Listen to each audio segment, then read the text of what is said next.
orchestra to orchestrate the thoughts that I formulate. Bring the bass, blacking out like I'm Norman Bates. Better walk in faith, keep them snakes drawing blanks. I know it's hell all around you, but keep looking straight. And they intentions seem real, but they really fake. Trying to paint a perfect picture, help us illustrate. They want to challenge our inner strength and innocence. From the womb to the tomb, let the scriptures rule. Crown us kings, let us reign for many moons. The more we know, the more the fire grows. Lost souls get consumed at the crossroads. They got the hood looking like we playing Saints Row. I got my Bible going places preachers can't go. So many rivals can't tell you what they hate for. Live in abundance, plenty goods if you gain souls. Have they heads spinning, caught up in the whirlwind. Separate the wheat and tear, let the purge begin. We on a new level, fly high through turbulence. Stay humble or you crash into the firmament. They say that people will come and people will go. When those memories fade, are you standing on your own? Are you alone? Are you standing on your own? Where the cheap thrills worth all the memories of your life? I guess building real fam, that's a product of the past. Got them reprobate demons making babies in the lab, so I made a thumbnail. Burning all they flags, now I'm on the shadow band, shadow boxing with the devil. Now we moving wise, must produce on every level. Specialize in protection, gotta keep that heavy metal, cause they want that quick come up, till they run up and shook. Done up and cooked, they want your face in the paper with your name in the book. They want your name in the book. For the cheap thrills, all the keys that he deals, all the liquor he spills. Robbers pop, but life ain't a movie when it gets real. It ain't a movie. Feel the spirits all around you, make you get the chills. Either break the mold or fit the bill. These youngins slow to hear and quick to kill. So tell me what's your expectations? If you ain't changing, you ain't elevating. A lot of old timers sitting around devastated, wishing that they broke free from this damn matrix. They say that people will come and people will go when those memories fade. Are you standing on your own? Are you alone? Are you standing on your own? Are the cheap thrills worth all the memories of your life? Was it worth it? Are those cheap thrills worth all the memories of your life?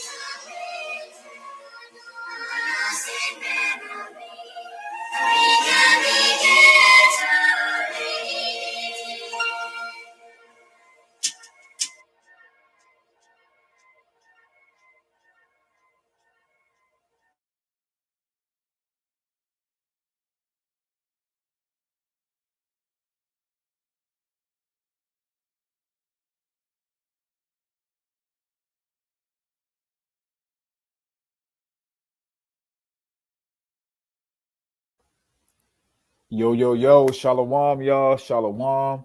And y'all know what it is, man. It's your boy Malak, but first and foremost, I want to give all the praises, the glory, and the honor unto Yahweh Bahashem Yahweh Shai. And Lord Wood is edifying for the hopeful elect of the nation of Israel and the nation of Israel only. The song I was playing was from the brother New Breed. I fuck with the brother, I fuck with his message, and I fuck with his music, man. You know what I'm saying? So go support the brother. He make good, positive, truth-based music. He got good content on his channel as well. The song I was playing was called Cheap Thrills. Dope message, dope meaning, and all that, man. And especially in relation to the times we'll be in right now, because hey, we finna go in today. We finna go in right now, bro. Got my boy Spirit of David, Shalom, bro. Shalom to my brother Spirit of David. So I'm waiting for you to go in, fam. Man, you already know how we do over here, bro. You already know how we do over here, man. We finna go the fuck in because, hey, man, the question is, man, did World War III just start, man? Did we just see the start of World War III? When we're gonna answer that question right now, man, because when we in this truth, man, we got to think about this, man. When we're serving Yahweh Ba'ashim Yahweh Shai and we in this truth, we're serving him in truth and sincerity and diligence. We got to accurately divide the word of truth, man. Matter of fact, let's go ahead and get this right here, man. Let's go ahead and get this precept. And I'm using a different computer right now.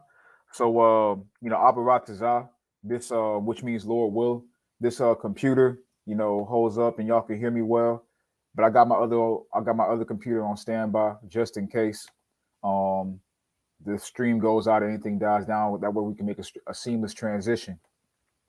But like I said, man, we got to accurately divide the word of truth, man, when we're in this thing, man.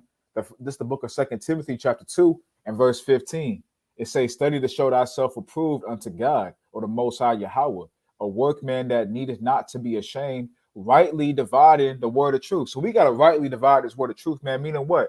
We got to accurately say things in relation to the world, how it relates to prophecy to our people, man. That's what a watchman truly does. A watchman gives accurate depictions of world events in relation to prophecy and relates that and breaks that down to our people. A watchman does not promote fear mongering. A watchman does not promote a scary mentality to our people. So you can't just say things are going on, things are happening when they ain't. And I think I just answered the question with that. So the question is, did World War III just start? The answer is no. World War III did not just start, man. It didn't. And you got people out there that's sitting here saying things like World War III has started. I'm not even just talking about brothers in the truth, even though you do have some of that, but I'm talking about just people in general, like all these Edomite preppers, these you're certain people who got a certain knowledge to world events and whatnot. They're saying on YouTube and all that and online, World War III just started. You see World War III trending. Now I will say this: World War III did not just start. Like I said, we got to accurately divide the word of truth. World War III did not just start, but we are seeing the spirit of World War III being drummed up in the earth. And World War III could go down very soon, depending on how certain things go down in the next few days and months and whatnot. That's going to determine how quickly this is going to come down. But the accurately answer the question in relation to biblical prophecy, did World War III just start? The answer to that question is no, if we're accurately dividing the word of truth. Because as we know, pursuing the prophecy, certain things that got to go down and certain things that got to happen prior to, all hell really breaking loose in the earth and World War III going down like crazy, man. But I want to get this precept as well in the book of First Corinthians. Because the Most High deals with order, especially in relation to prophecy. The Most High deals with structure and order, man. This is the book of First Corinthians chapter 14 and verse 40. Let all things be done decently and in order. So we got to accurately divide the word of truth and have these things being done decently and in order, man.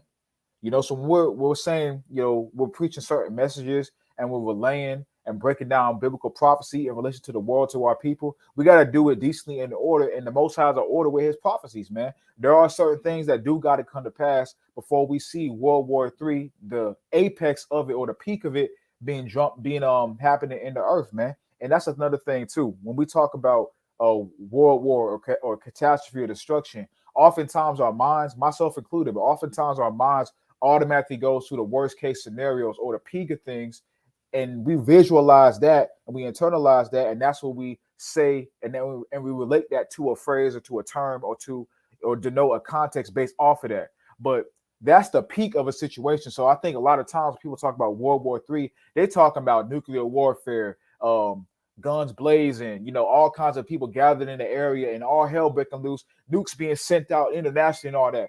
That hasn't happened yet. That ain't gonna happen until certain things happen according to biblical prophecy as well. But we are in a time period right now that Yahweh Shah prophesied about in Matthew the 24th chapter, man. So we can't ignore this right here, even though this is not World War III popping off right now, pursuant to, like I said, we accurately divide the word of truth. This is just an invasion of Ukraine via Russia, which another one did happen in 2014 as well, but this one is on a much greater scale and with much deeper ramifications as well than 2014. But I want to get this precept right here because this is the time period that we're in right now, man, that Yahweh Shah spoke about.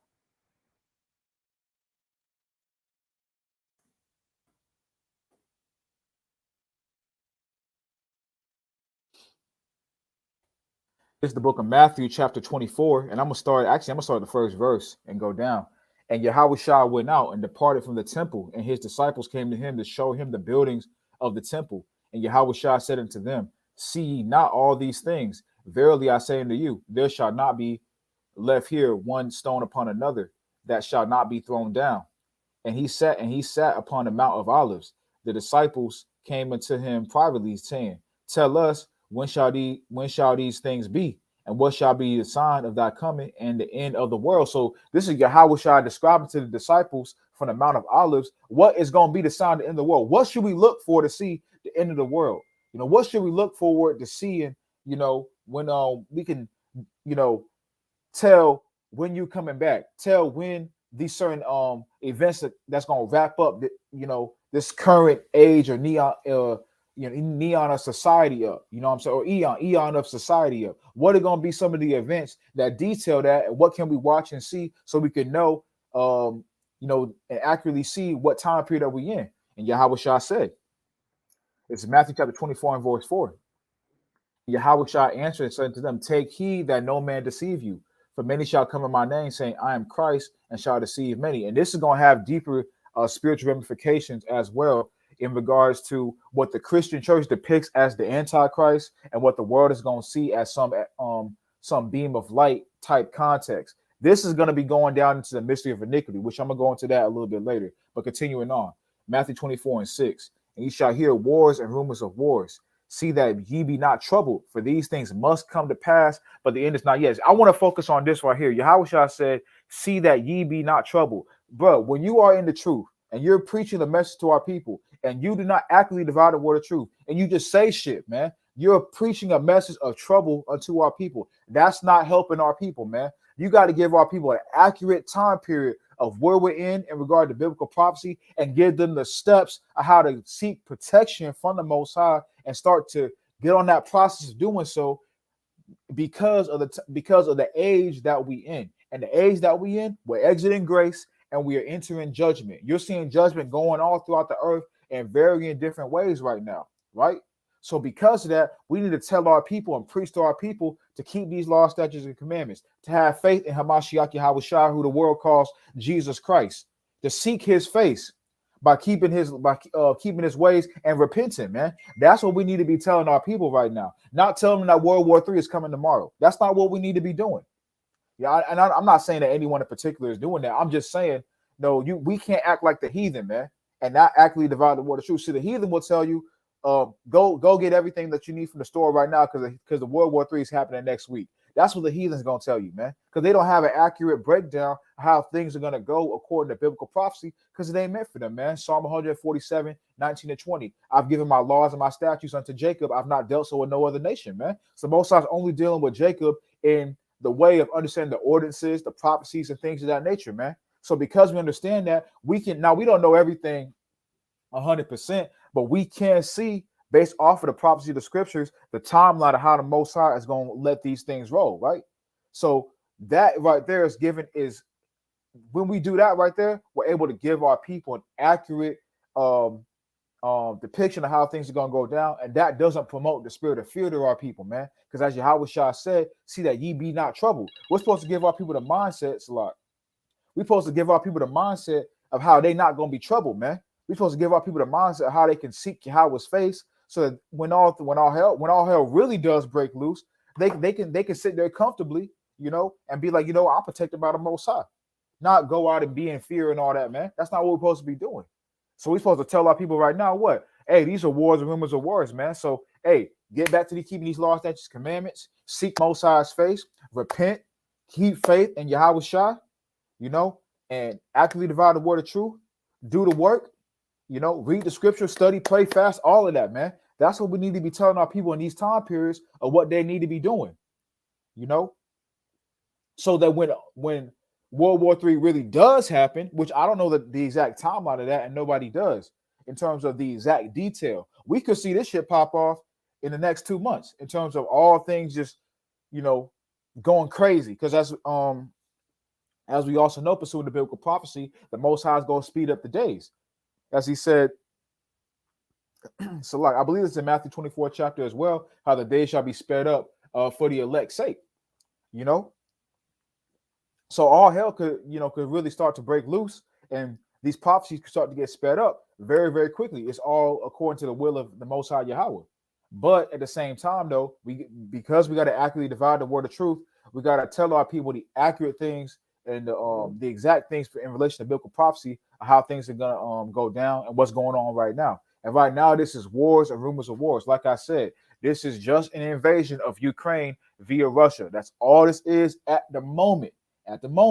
Now we do see certain drummings of China and Taiwan, NATO, which we're gonna get into a little bit later in this lesson. But NATO sending troops not just to Germany, which is where the bases usually goes, but also NATO and the United States sending troops over to the eastern part of Europe as well, around that Ukrainian border. We are starting to see that, man. So things could pop off. I'm not saying they ain't. And we hope and pray that they do, as the scriptures say in 2nd Esdras, the second chapter. We pray for a few days. So, and also in the book of Romans, actually, let me get this real quick, because this is the time period that we're in right now that we need to give our people the right mindset of. This is the book of Romans, chapter 13, and verse 11.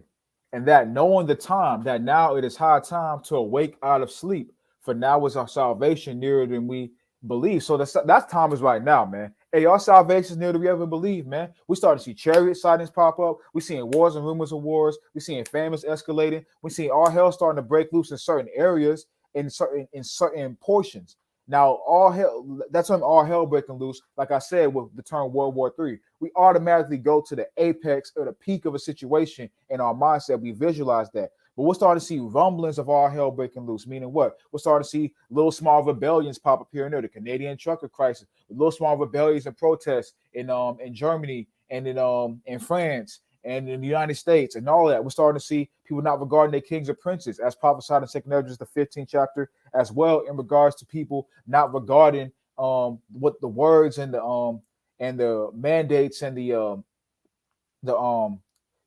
what's the word I'm looking for? Like the measures that they're imposing on the people in certain areas, man.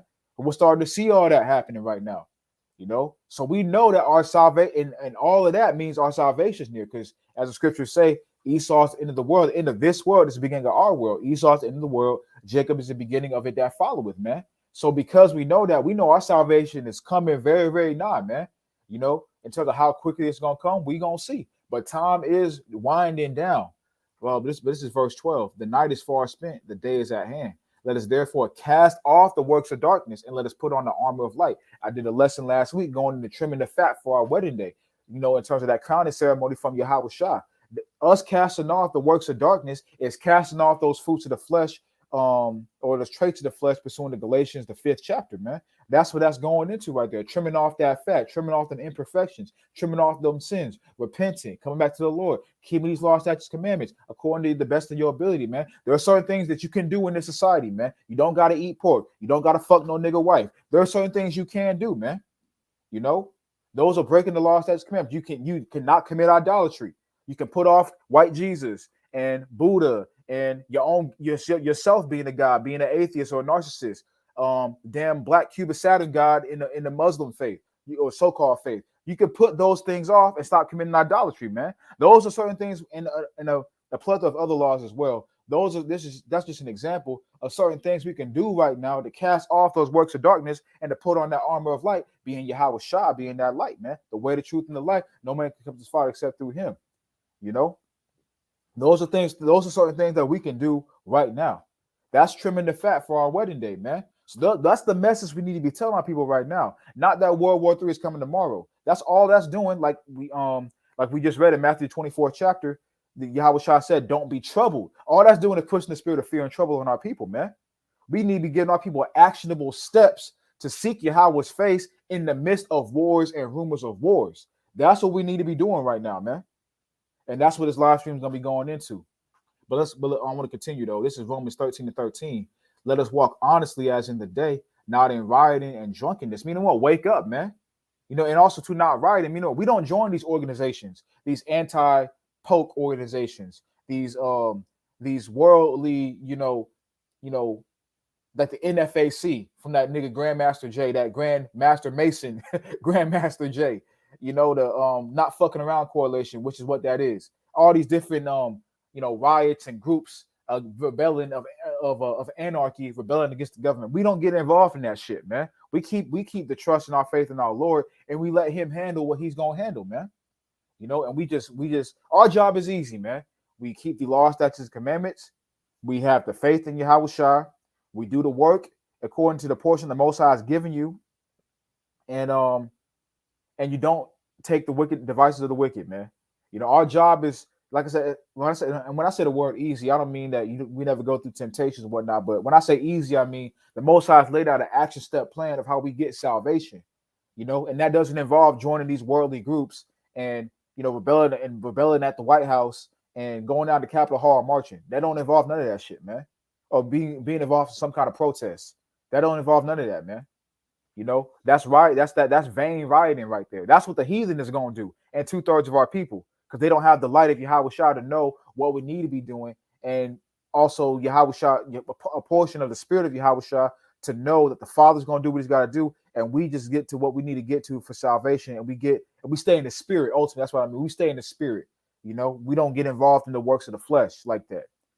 And drunkenness and not trembling and wantonness, not strife and envying. Put ye on the Lord Yahweh Shah Mashiach, and make not provision for the flesh to fulfill the lust thereof. Meaning what? We got to do the very best we can to put on the spiritual man and put off the old man that's corrupt according to deceitful lust, as it says in Ephesians, the 4th chapter and 24th verse.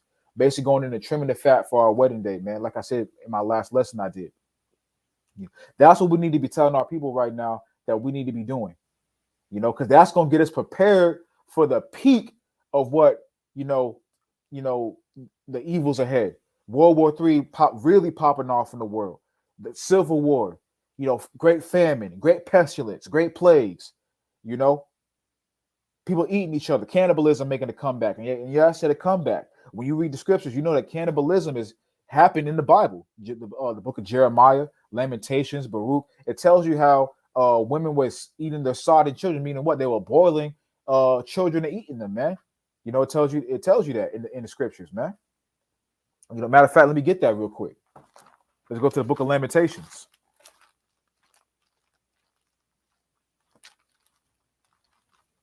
That's making a comeback in this society. This is the book of Lamentations, chapter 4 and verse 10. The hands of the pitiful woman have sodden their own children. They were their meat in the destruction of the daughter of my people. Meaning what? When we faced the destruction of our land at the hands of the Babylonians, women were eating their own children, man.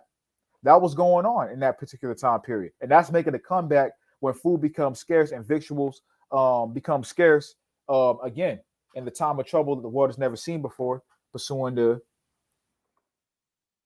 Daniel, the 12th chapter. So if this happened back then, how much more is it going to happen right now when we enter in the time the world has never seen? Daniel chapter 12 and verse 1. And at that time, Michael shall stand up. The great prince was standing for the children of our people, and there shall be a time of trouble such as never was since there was a nation, even to that same time. And at that time, thy people shall be delivered, everyone that shall be written in the book, meaning the elect, man.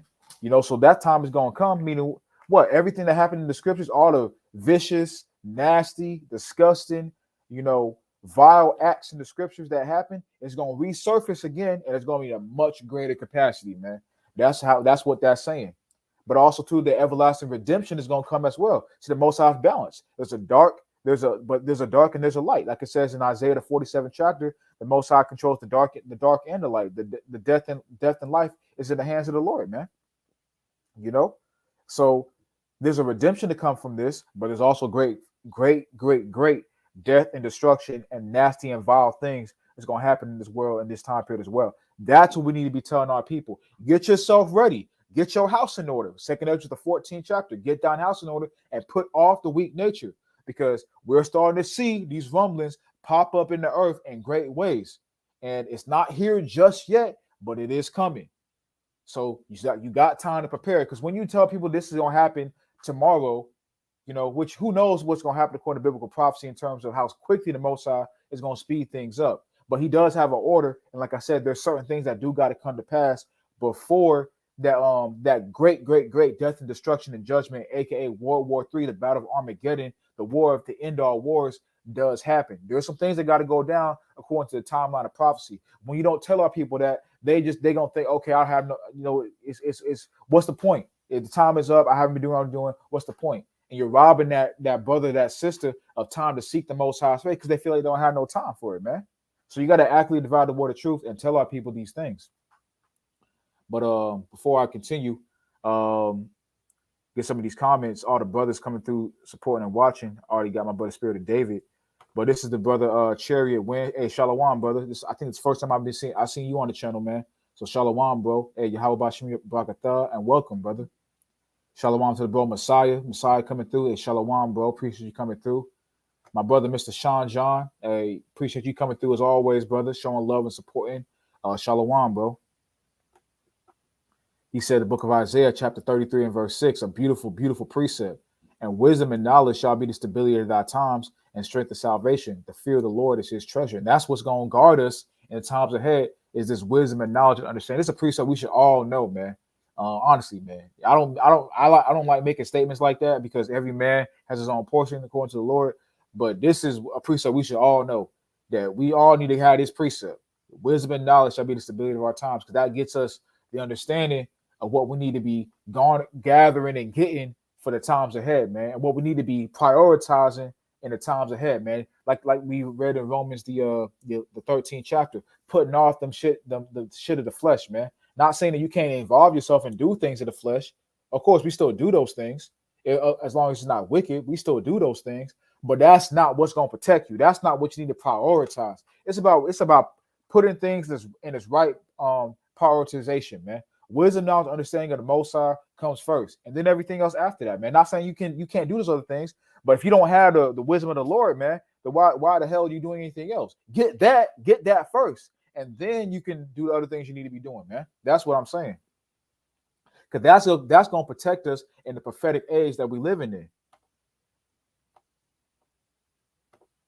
Mr. Sanjan also commented James 1:21, wherefore lay apart all filthiness and superfluity of naughtiness. Receive with meekness the engrafted word, which is able to save your souls. Those two precepts go hand in hand, man. This engrafted word, this wisdom, this understanding, which ultimately is Yahweh Shai, as you can read in 1 Corinthians, the first chapter, I think the 23rd verse, goes into how Christ is the wisdom of God. Yahweh Shai is the wisdom of Yahweh. So getting the spirit of Yahweh Shai, getting a portion of the spirit of Yahweh Shai, is able to save your soul. And what does that mean ultimately? Yahweh Shai is coming back to save our souls, man. You know, so getting tapped in with Yahweh Shai. That's why I put a lot of importance on Yahweh Shai on this channel. Getting tapped in with Yahweh Shai, which is wisdom, which is understanding, which is the word, pursuant to John the 1st chapter and the 1st verse. That's gonna save our souls, man. The scripture saying in John the 5th chapter that the Most High is giving all judgment over to the Son. So we gotta dial in and focus on Yahweh Shai so that we can be saved, man. Shout out to my brother Dax. Dax coming through. He said, good evening, bro. Hey, Shalom, bro. Appreciate you coming through and tuning into the lesson, man. But let's go back to Matthew the 24th chapter, though, because this is the age that we're living in right now. And this goes and shows in detail some of the things that do got to come to pass before the war of all wars, or the war of Armageddon, which is World War III, pops off in the earth. Continuing on, verse 5. For many shall come in my name, saying, I am Christ, and shall deceive many. Like I said, that in a deeper spiritual context is going to go into the mystery of iniquity. But I'm gonna touch on that later. Verse 6. And ye shall hear wars, rumors of wars. See that ye be not troubled, for all these things must come to pass, but the end is not yet. That's what this is, a rumor of war, and not even just a rumor of war, but a war. This is a war, an invasion of a country. This is a war, man. They've attacked Ukraine from all sides. Cyber, land, air, and water, man. They've seized control of the Black Sea. They've been attacking Ukraine from the northern end, from the western end, and from the eastern end, man. And we're gonna touch on that a little bit later as well. See that ye be not troubled, for all these things must come to pass, but it's not yet. Meaning what? We still got things to come, man. We still got prophecies that need to be fulfilled. Like we read in 1 Corinthians, the 14th chapter, let everything be done decently and in order, man. There are some things that are gonna have to still come to pass before the end. Meaning what? The peak of World War III, the Battle of Armageddon, which is going to be ended by Yahweh Shai coming back, pursuing the second of the 13th chapter, that fire coming from his mouth. That's going to be ended by that. Before that comes to pass, hey, there's still some things that got to happen. Verse 7, for nation shall rise against nation, and kingdom against kingdom, and there shall be famines and pestilences and earthquakes in diverse places. So these are some of the things that got to come to pass before World War III hits its peak. You know, before World War III really, really pops off. When I say World War III, it's in the name. What is World War? World War is different rivaling nations intercontinentally fighting against each other. That's not happening just yet. We're seeing rumblings of that. We're seeing inklings of that. We're seeing the spirit of that being drummed up in the earth. But all we're seeing right now in terms of an active physical warfare is Russia invading Ukraine. That's what's happening right now. So we got to see nation rise against nation in the greater swing. We got to see kingdom against kingdom rise up in a greater swing. We got to see famines worldwide. Now we're seeing inklings of famines. We're seeing famines starting to be pushed. We're seeing supply chain shortages. We're seeing inflation, which is going to cause famine so that people not be able to get food. We're seeing pestilences with the whole disease that we see. We've seen that from 2019 on 2019 on down, man. Whatever you want to categorize this thing that happened as, at the end of the day, man, I'm not saying it's not overboard. I'm not saying it's not pushed harder than it actually is, but it is a small pestilence from the Most High. And we're going to start to see more pestilences and more diseases come from the Most High the times ahead. We got to see more earthquakes. Y'all know I touch on the big one on my channel. I think I got a video on that on my backup channel because I think my main channel was down when I made that video. I believe I might just put that video on my main channel as well because I believe it's on my backup channel. But y'all know I touch on the concept of the big one on my channel kind of frequently. I believe that's going to go down. We'll see. But I personally believe that the state of California is going to be wiped out, and not just the state of California, but the whole western portion, western coast of the U.S. Seattle, Oregon, California, California going into Los Angeles and San Diego, and then the upper coast of Mexico, Tijuana, and Baja California. I personally believe that those areas are going to wipe out. That's what I believe personally, prior to the end destruction of Babylon. But we'll see. We shall see when time comes. But the big one is not a fake concept that I made up. You can do a lot of research on it. They showed it, a lot of predictive programming in these movies about it, and a lot of people who study earthquakes, seismologists, whatever the word is, have detailed that event and how it's pretty much bound to happen. So that we're gonna see. But we got to see more of those in diverse places. And it says all these are the beginning of sorrows. And even when this happens, this is the beginning of sorrows, man. So we got to prepare our minds for a time of trouble ahead, man. That's what we got to That's what we got to give our people the mindset of. Prepare your minds for the time of trouble ahead. Meaning what? Keep these laws, statutes, commandments. Get this wisdom and understanding. Take this word seriously, like your life depending on it, because it do. As Mr. Sanjar said in James the first chapter, 21st verse, this word will save your soul, man. Your life depends on how seriously you take this truth, man. That's what your life, depends on this. Real shit, And then, of course, we also got to have our people that are going to be delivered up to be afflicted. Now, of course, we know that this did happen back in this time period as well, 68 to 70 AD, and also too, the certain apostles get afflicted and killed as well. And all the apostles' death is not detailed in the scriptures. I believe we have the death of James, and we have inklings of the death of Peter as well. When you kind of looking at some research on John the 21st chapter, kind of goes into that a little bit, but that's not extremely that detailed either. But we got inklings, but we got that's a whole nother topic though. But we got the apostles, we got some of the apostles' death detailed in the scriptures, but you can do some research on some certain Christian scholars and whatnot. I'm not saying everything they say is correct, kind of breaking down how all the apostles died, but that's a whole nother story. But this is going to happen again in this time period, meaning what? Revelation the 20th chapter, Second Ezra the 16th chapter, going into us being put in the FEMA camps, if it has to be our lot, them coming in and destroying our homes and casting us out of our homes and whatnot, that has to happen too. So a lot has got to happen until World War III really pops off in the world in full swing, hard body like that, man. And we also got to see the breakdowns of the family unit in full in crazy swing. And now we know it's broken down, but we got to see the saints of the Most High get persecuted as well, pursuing the Revelation the 13th chapter as well. And then one of the main things, now we go into Revelation the 13th chapter, one of the main things that has to happen prior to World War III popping off and world swing like crazy is the charagma has to be initiated in the earth. Let's go to that, man. You cannot forget that. That's a huge prophecy, man. That has to come to pass. Like I said, we got to accurately divide this word of truth, man. Let's go to Revelation the 13th chapter and the 11th verse. And I'm going to just quickly touch over this before I get into it. And I beheld another beast coming up out of the earth, and he had two horns like a lamb and spake as a dragon. And he exercised all the power of the first beast before him, and caused the earth and them which dwell therein to worship the first beast whose deadly wound was healed. And he doeth great wonders, so that he maketh fire come down from heaven on the earth in the sight of the beast. He deceiveth them that dwell on the earth by the means of those miracles which he had power to do in the sight of the beast, saying to them that dwell on the earth that they should make an image to the beast which had the wound by a sword and did live.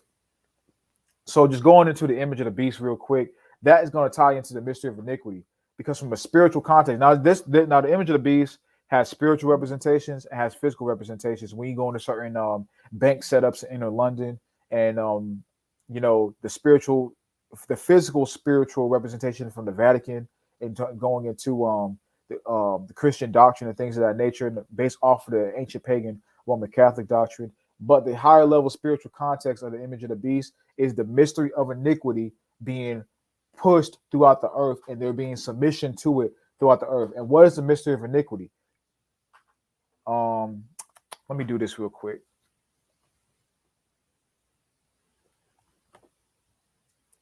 Let's go to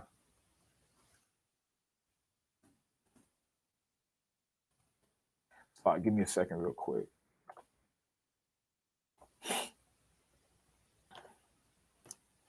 All right, let's go to 2 Thessalonians, because this is a concept that a lot of Israelite schools of thought, camps, teachers, whatever, don't touch on very often in great detail. And I'm not going to go into extreme amount of detail on this lesson because it's not about that, but I do want to touch on it some, because we got to get to understand that this has to happen as well before World War III really pops off in full swing, right? So let's go to 2 Thessalonians, the second chapter. Now, I'm going to just go straight to the point. Where is it? Oh, here we go.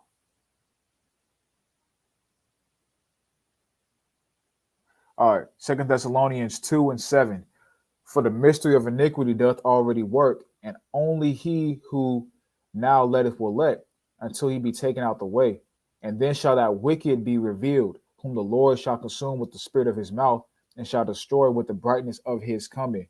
So the mystery of iniquity in the higher level spiritual context is the overt worship of the horn god on the earth. That's what that is. Basically going into the ancient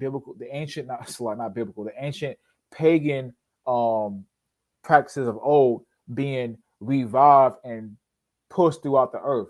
What is that basically? That's the new system of the ancient Babylonian ways, going into the Father God, the Mother Goddess, and the Divine Child. Basically, that entity being the quote unquote Baphomet, Baal, Pan, Zeus, fucking a Horus, or Heru, whatever you want to call that entity. That is gonna be worshipped. Like I said, the horn god. That's gonna be worshipped throughout the earth. That's the mystery of iniquity being revealed, because it's a mystery, right? It's gonna have, a remnant of this is some kind of enlightenment per se. This is some kind of way to go about living your life in a great way. This is gonna be preached as some sort of deception. It's gonna be deception, but it's gonna be taught in a way that it seems as some kind of beacon of light to people. That's how they're gonna get people with it. That's why it says that wicked shall be revealed. A lot of people just focus on Esau and his system coming to light, the New World Order system. Yes, that's true. Don't get it twisted. That is going to happen. But the higher level spiritual context of this is that there's going to be overt worship of the horn god, what the Christians call the Antichrist, on the earth. That's what's going to happen, right? So that has to happen as well, in association with the MARK of the horn god, of the beast system, of the Baphomet, of Baal, which is the MCHIP. I can't say the words on this channel, which is the MCHIP. Y'all know what that is. So that has to happen throughout the earth as well. Like I said, even him who's coming is after the working of Satan, and all Satan goes into is the adversary. So we understand that that's the word. That's what the word Satan means, the adversary. People just think that's talking about the white man, Esau, and his system. Yes, it is. But they have a spiritual practice that they that they worship, man. They have a spiritual practice that they pattern all their works based off of. And that's based off of the pagan teachings of old. That's based off of the ancient Kemetic Babylonian mystery school system. The ancient tenets of the tenets of ancient Babylonia, going to Nimrod, Tammuz, and Semiramis being priests on the earth in their current incarnations, going into the quote unquote Baphomet. That's what that's going to be. That's got to be preached throughout the world and received by people, and people got to accept that. People are going to accept that, pursuing the biblical prophecy. You know, it says with all power and signs and lying wonders. That's why the Christians detail this as the Antichrist, but they have no clue what they're talking about. The Antichrist is a spirit, not a person. The Antichrist, as you can read in the book of 1 John, is an Antichrist spirit, right?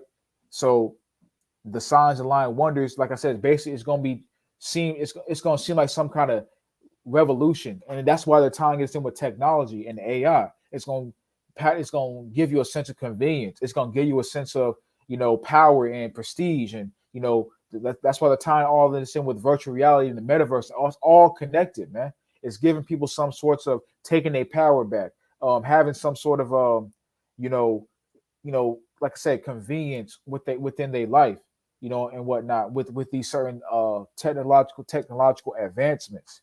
You know, it's signs of lying wonders, man. You know, giving people some sort of, you know, feel like they got some kind of advantage per se by harkening onto this practice, but they have no clue because they're not protected with because pursuing the what Mr. Sanjan said in that great scripture, Isaiah 33:6. They don't have the wisdom and understanding of the Most High, being what basically they don't have the spirit of Yahweh Shah resting and working through them. So they're being deceived by all these things, and their spirit is being connected with it, and they're going to end up worshiping the horn god. That's what's going to happen. So I don't know exactly, and none of us know exactly 100% how that's going to look, but that is going to happen in the earth as well, and that is deep, and that is the higher level spiritual resonance. Like I said, I'm just touching on this briefly. That's the higher level spiritual resonance of the image of the beast. That goes into the technological advancements, the New World Order beast system currency, and that's going to go into the spiritual worship of the horn god in the earth. That's got to go down prior to World War III popping off like crazy. But I will say this though, the spirit of World War III being pushed throughout the earth is going to assist in these things happening, because what has to happen before all these things can really come in? This society has got to go to the wayside. Meaning what? The economic system got to go to shit. The people are going to lose faith in their God, the God that they call on, because of the system going to shit. Because they don't even realize they don't worship the God of the Bible. They worship the God of the world. You know, they worship their own possessions as God. And when all that leaves, and the horn god is offered as an alternative, and not only, like I said, when it's offered as an alternative and it has some sort of beacon of light with it, when it acts as a solution to the current world problems that they cause, people are going to go in that direction. Basically, the Hegelian dialectic, problem, reaction, and we already got the solution planned out for you. And that higher level spiritual solution is going to be the worship of the horn god by accepting those tenets and making yourself one spiritually with those principles. Basically, in order to live in the new world, you got to accept so much wicked shit that the Bible prohibits, man. That's why it says, and with the deceivableness of unrighteousness in them that perish, with all deceivableness, it's going to be through mechanism of deception how the unrighteousness is pushed throughout the earth. But like I said, they got to get rid of this society first in order to even have that effect. Because as long as you have a society that's decently stable and people can decently move around and move and shake and whatnot, this is not going to really affect a lot of people, right? They got to get some, and that's why the wars and rumors of wars prior to World War III coming into effect is so important, right? Because that's going to destabilize society. That's going to cause massive inflation. That's going to cause massive halts in trade and in intercontinental trade, and necessities that you need for your everyday life. Ease of access, being into crude oil, natural gas, and things of that nature. Also, food and just anything that you use in your everyday life, goods that you use in your everyday life, that not having as much access to that because of the conflict of the world powers. Going to the United States and China, and then Europe and Russia. Quiet as kept. People talking about which I'm gonna touch on this a little bit later. I'm gonna touch on this in greater detail later on. But people talking about these sanctions that USA is putting on Russia, and that the EU is putting on Russia, bro. That's not gonna do shit. That don't mean shit at all, because the EU is so dependent on Russia for crude oil and natural gas. They cannot just impose some big time sanction on Russia, or it would destabilize everything, which is eventually going to happen. But if they were to do it right now, that country would turn, the EU countries would, within a month they would be done. Within a month they'd be done. They would they would no longer have access to their main source of crude oil and natural gas, which Russia is number one in and I believe number one in natural gas and number two in crude oil behind Saudi Arabia, right? So, like I said, all of these things, but wrapping this up, all of these things are meant to destabilize society, which is going to usher in, which is going to get rid of this current world and usher in the new world, the new beast system, which is going to assist in the elites deceiving people to not only take the charagma, but also harking on to the image of the beast being the worship of the horn god by taking on those spiritual practices. That's why, like I said, and like I said, the scriptures say it's going to be deceivableness. But it's all going to happen because of the Most High going to send a delusion on the people because they believe not the truth and have pleasure in unrighteousness. They didn't want to worship the God of the Bible. Like, that's why I said it's so important to get our people in the mindset right now to come back to the truth. Come back to your heritage, bro. Come back to the law, statutes, commandments. Come back to Yahweh Shah, have the faith. Because if you don't, time is going to run out. And the word is not going to be available no more, and the Most High can put a strong delusion on you, and you're going to worship the horn god. That's what's going to happen. You're going to worship the quote unquote beast, which is the quote unquote Baphomet. That's what you're going to do. If you take on those I made a statement a while back on my Instagram page when I basically said, dog, if you accept some of these things right now, I'm not saying that you are protesting and going out and with signs and picket fences and speaking against it, but I'm just saying in terms of in your spirit, if you don't see none, and if you don't see nothing wrong with it, and that's the thing with the elites, they want to get you indifferent to wickedness. See, getting you indifferent to wickedness gets you in the mindset that it's not that big of a deal. So when it happens on the earth and that's presented as your only option because society is so destabilized, you're gonna quickly go into that option because it's gonna be provided it's gonna seem like a safe space. It's gonna seem like an answer to all the problems going on in the world. Right? So like I made a statement a while back saying, dog, at the end of the day, if you don't have an issue with yourself personally in terms of your spiritual man, your spiritual nature with certain lifestyle choices, y'all know what I mean when I say that, certain lifestyle choices, you will eventually going to practice that lifestyle choice. And what I meant by that was because the elites of this society are trying to make people so indifferent to wickedness, if you see nothing wrong with those lifestyle choices spiritually, like I said, I'm not saying that you going out there and protesting and, rioting and all that and the third. I ain't saying that. I'm talking about if you don't see no issue with that spiritually, if they don't vex you a little bit spiritually, you don't see no issue with it in your mindset and your spirit, you're going to eventually go and do that lifestyle because as this society gets more and more destabilized and start pushing these practices more and more overtly, and they become the norm and being quote unquote straight or quote unquote normal becomes obsolete, and the abnormal or the wicked practices or the unnatural practices, the unnatural affection practices become more on the scene and become basically the way to go.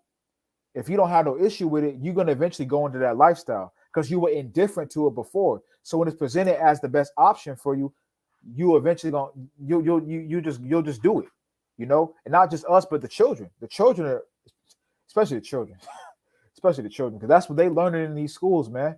I'm so glad myself personally that I was born when I was born.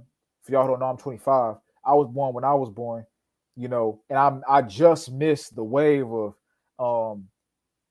growing up and being in school right now, because the shit these kids are learning right now, when I say kids, I mean 18 under, the shit these kids are learning right now in school, man. I'm just so throughout of Yahweh Shimi, I was shy for not being involved in that right now at the moment, man. Because a lot of these kids ain't gonna have a first chance because of the things that they're learning right now, which ultimately it is what it is. That's the judgment of the Lord. It is what it is. But I feel bad for them kids though, because like I said, they grow up feeling indifferent to wickedness because of the programming of the elites, right? So they're growing up practicing the tenets, and I'll say feeling indifferent to the ancient tenets of the tenets of the ancient Babylonian mystery school system. That being overt feminism in terms of the woman over the man, the man, the divine T gender programming being the child over the parent in terms of like the divine son, the divine child, and also too, basically just not having a full concept or not even hearkening to anything in a strong spiritual sense. Because even if you're a Christian and you believe in that white Jesus shit, even that's gonna be tough to break down for some people, especially people around the world. Now, Black Americans, that's gonna be easy because Black Americans don't believe in that shit. they lukewarm with everything. But these people around the world who are strong based Christians, that's gonna be tough to do because even though they believe in a false God, they believe in that shit wholeheartedly. But the children that are coming underneath them, they're being trained in these schools to not feel so be so hardwired to take a spiritual practice seriously, and that's going to lead into them believing in the God of this world being the horn God, man. So that's just a quick rundown of the mystery of iniquity as well. But before I continue, I want to read some more of these comments that the brothers are dropping. Dax said, "E gonna pull a Genesis 11:1, just like in the days of Nimrod." Exactly. That's exactly what's gonna come down, bro. Basically, Tower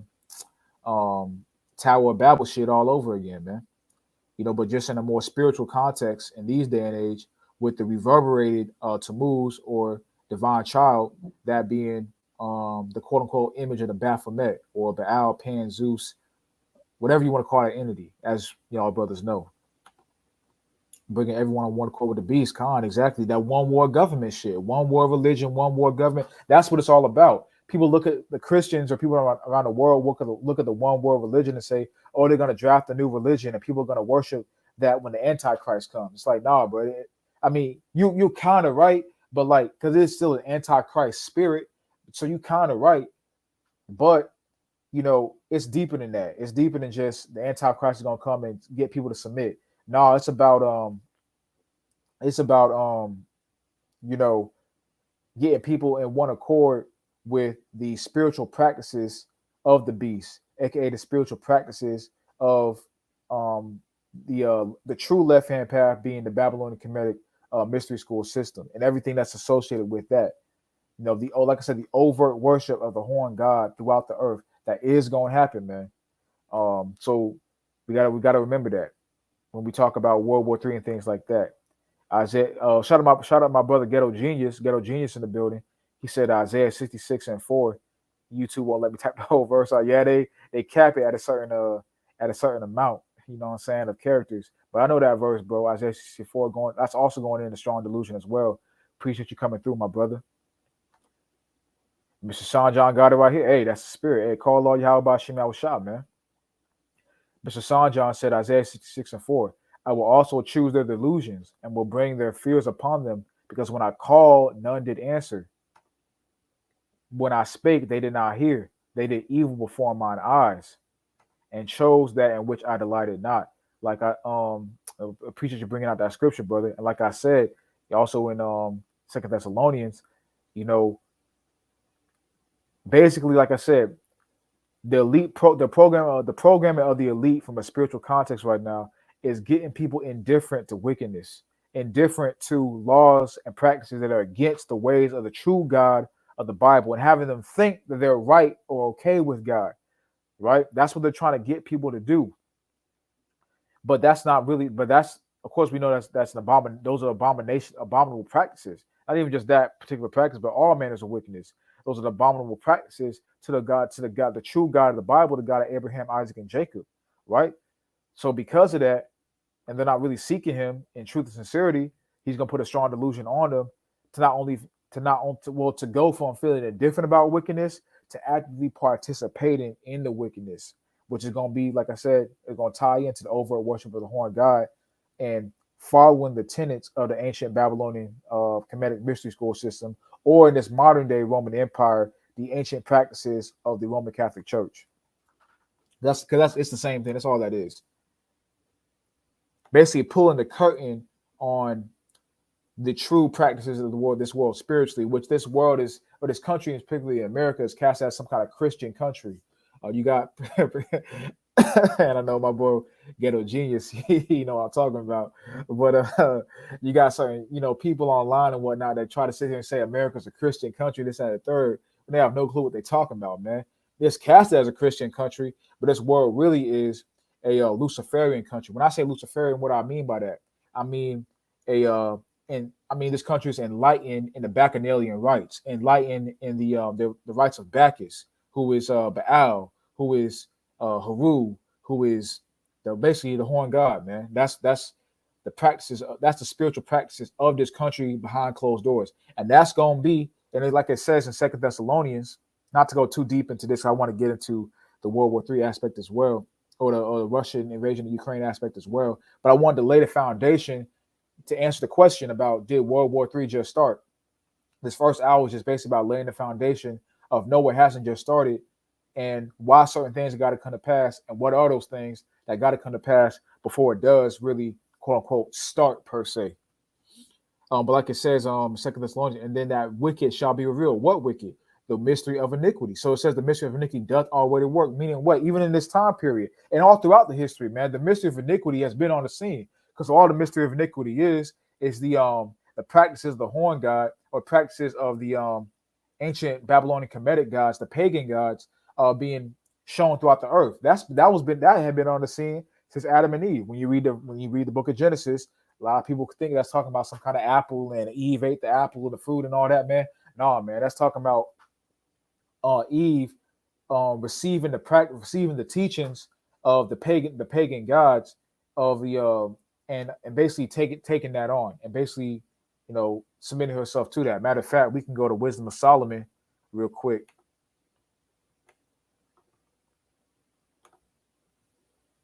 We can go to Wisdom of Solomon real quick.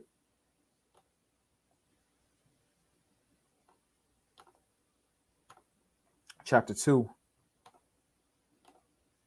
And get that. This is Wisdom of Solomon, chapter 2, and verse 23. For the Most High created man to be immortal, and made them to be an image of his own entity. Nevertheless, through envy of the devil came death into the world, and they that do hold on his side do find it. What does this mean? It means the Most High created Adam and Eve to be immortal. That's what they were created for. The sons of God were created to be, Adam, the sons of God were created to be immortal. He breathed the breath of life into them, meaning what? The understanding of his righteousness, his ways, basically the oral law prior to the Mosaic law. That was that's what this immortal represents. It represents everlasting life via the Most High's law, statutes, and commandments. And like I said, the oral tradition of the law prior to the letter of the law being the Mosaic law. And it says, and made them to be an image of his own entity. Made. You ever heard that term, made in God's image? That's what that represents. But people don't know what they're actually saying when they say that. But then it says, nevertheless, through envy of the devil, meaning what? Listening to the practices of the man who was the serpent, of quote unquote Satan, of the devil, the deceiver. The word devil, deceiver, that means the deceiver, an adversary, to the Most High. That's who the man that was the serpent represented. Him teaching Eve the practices of the pagan gods and her hearkening unto that. That's what that was. So when it says in Second Thessalonians,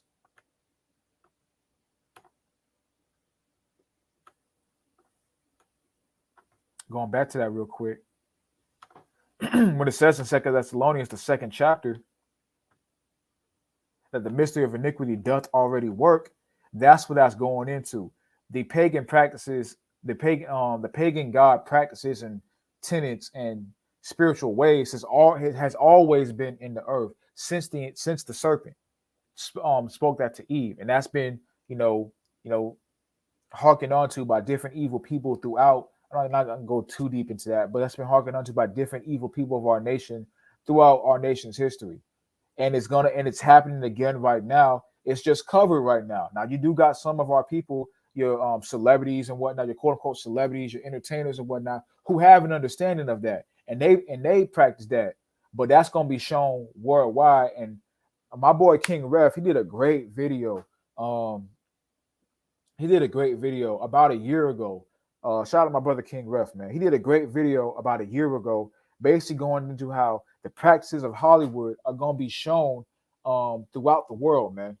Um, and that's what that means. That means basically the practices they do in the Hollywood circles, the ancient Babylonian practices, the pagan god practices that they take on and they do the child sacrifice, and all. I don't want to speak on it too heavy because I don't want the video to get flagged down. But all the stuff that they do in that world is going to be actively preached and practiced and promoted from them to the people, in the world that we're coming into. That's the Hollywood practice just being shown and being basically the covering of that, basically taking the veil off that cover, man. You know what I'm saying? The veil of the whole Christian country shit being taken away. That's what that's going into, man. Like I said, you got certain amounts of our people, the quote unquote Luciferians, who that all that really means is enlighten Jakes into the Bacchanalian rites. That's going to be shown throughout the world. So when it says the mystery of iniquity doth already work, it had already been into effect, but it is going to come into effect in a grand way, which represents the image of the beast in Revelation the 13th chapter, and that's got to be shown throughout the world prior to World War III, or the Battle of Armageddon, taking place in the Valley of Jehoshaphat, which is the setting of where World War III is going to happen, pursuant to Joel the 3rd chapter. So I just want to get all that shown before we tap into the invasion of the invasion of Ukraine at the hands of Russia. I wanted to make that known right there, because we got to get that understanding, man. So that way we can actually divide the word of truth and understand the order of prophecy to an extent, man. Now, of course, we don't know the exact time frame of how things are going to go down, but the Most High is giving us a blueprint, man. He like me and my boy Ghetto Genius was talking about a while back. This Bible is like an open book test, man. It's an open book test. That's what it is. The Most High is giving us a guideline, a game plan, how things go down, and he's revealing things to us in this time period through the Spirit, man. So we got kind of an order how things are gonna go down. But I want to just read these scriptures, and then we gonna go into the actual articles and whatnot, tapping into what's currently going on right now between Russia and Ukraine. But this is Revelation 13, chapter 11th verse. And it says, "And I beheld another beast coming up out of the earth." And matter of fact, I'm gonna just go down to verse 14. "And he deceiveth them that dwell on the earth by the means of those miracles which he had power to do in the sight of the beast, saying to them that dwell on the earth that they should make an image to the beast, which had a wound by a sword and did live. And he had power to give life unto the image of the beast." We already broke it down from a spiritual context what that is in a light way. That the image of the beast should both speak and cause as many as would not worship the image of the beast should be killed. That goes into Matthew the 24th chapter in verse 8. I believe verse 8. Let me just get it again real quick in my Bible. That goes into us being persecuted and killed for the truth's sake, man. Because it says that who's not gonna bow the knee to the image. Matter of fact, let's go to Romans the 11th chapter real quick. Let's get that one real quick, man. This is the book of Romans, chapter 11, and verse 4. "But what saith the answer of God unto him? I have reserved to myself 7,000 men who have not bowed the knee to the image of Baal." Now, like I said, in 2 Thessalonians, the 2nd chapter, it says the mystery of iniquity doth already work. Meaning what? It's been active throughout the world, throughout our nation's history, man. And that's what this is as well. The deed to the image of Baal, what that's going into is taking on the spiritual practices of Baal, the horn god in the earth. Now you can get a detailed version of this particular precept, Romans 11 and 4. Matter of fact, let me pull it up on here real quick. That way I can show it.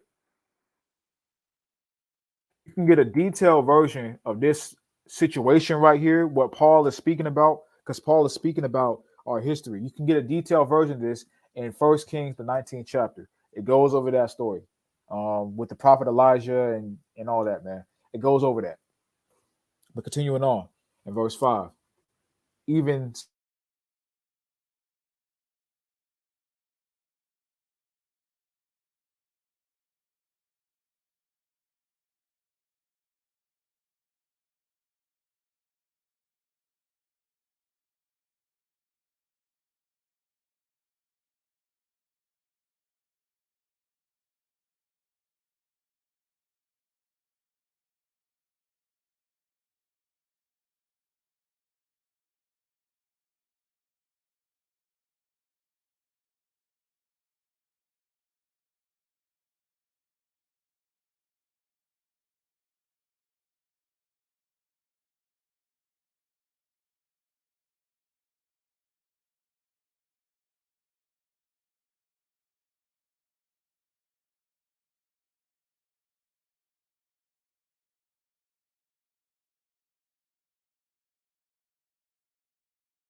all right, Salak, we back.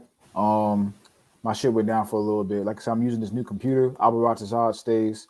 Um, it it works, but if it goes down, we'll figure that out then and there.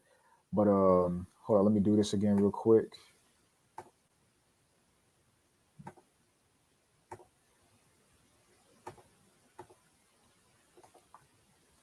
All right, cool. So we back. We back in it. Yeah, okay. So I was at Revelation 13 chapter.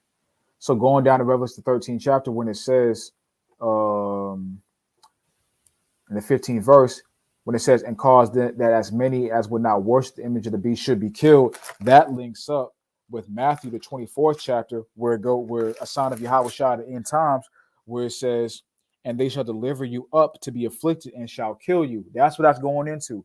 Those brothers and sisters who don't worship the image of the beast, meaning what, who don't take on the practices of the revealing of the mystery of iniquity, which is the revealing of the horn God on the earth, the spiritual practices of the horn God, the Baphomet on the earth. Those brothers who don't do that and sisters who don't do that will be taken up to be killed if that's your lot. That's what it's going into. So all of that is going to be happening prior to World War III or the Battle of Armageddon popping off.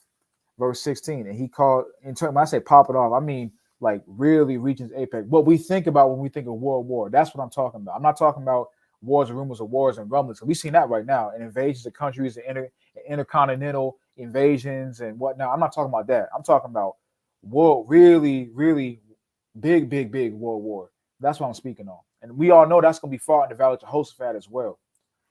And this is, like I said, the current invasions of Ukraine. And he causes all, both small and great, rich and poor, free and bond, to receive a MARK in their right hand or in their foreheads. And no man might buy or sell, save he that had the MARK or the name of the BEAST or the number of his name. So like I said, that's got to be implemented in the earth. I mean, if you can't buy or sell, you can't live. You need to buy things to survive. You need food, you need water, things like that to survive. So that shows that has to be implemented in the world, you know, and mandated prior to, or I'll say along with the image of the beast system as well. So it all goes hand in hand. So that's the I'll say this, the spiritual practice of the beast system and the physical demarcation of the beast system as well are going to be shown throughout the earth prior to World War III popping off like crazy. That's what that's the picture I'm trying to paint, right? All right, so now we got also too the family of the word as well. Amos the 11th chapter, Amos the 8th chapter, the 11th verse. That's going to tie into that too, the family of the word. But we're seeing rumbles of that already in terms of channels being taken down. My channel has strikes on it before. You know, they're making new Bibles in different countries. Certain countries outlawing the Bible. Certain cities outlawing the Bible. I mean, we're seeing that. That's going to come pretty soon. And that's going to tie into it as well, because then people are not going to have the proper understanding. And it's going to be easier for that strong delusion to be put on people because they don't have the counterbalance with the righteousness of the scriptures. All right. So now that we got that underway, let's go into the current events that's going on, you know, in the world right now in regards to Russia and Ukraine. Let's break that down.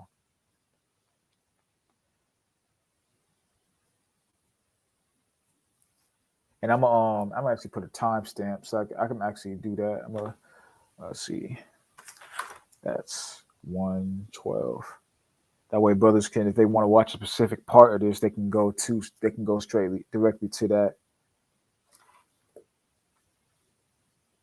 All right. So, what are we seeing right now in regards to me? I'll share my screen. All right, cool. So, in terms of Russia and Ukraine, about what's going on right now. So there is a lot that's got to come to pass before, like I said, before this really sparks like crazy. And not only Russia, but also Russia and its alliances pursuing the Ezekiel the 38th chapter are going to wage war on the Western alliances. There's a lot that's got to come to pass prior to that. And we don't know how quickly that's going to come. It could come very, very quickly. And we pray it do. But there is some certain things that are going on right now that we need to pay attention to. Like Yahweh Shah said, we need to keep our eyes single towards, man. One thing is the Russian invasion on Ukraine. This is a serious deal. And a little background on this, like I said in my video I did on this a couple weeks back. This has been going on since 2014.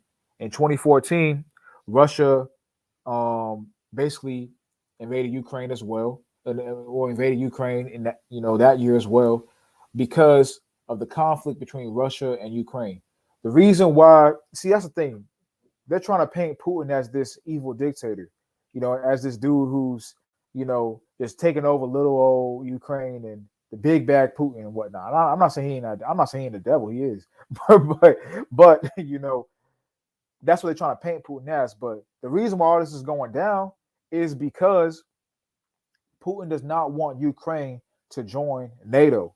That's why this is all going down. And this has been rumbling since 2008 that to get Ukraine and other Eastern countries that are along the Russian border to join NATO. Now that is a huge security risk to Russia, and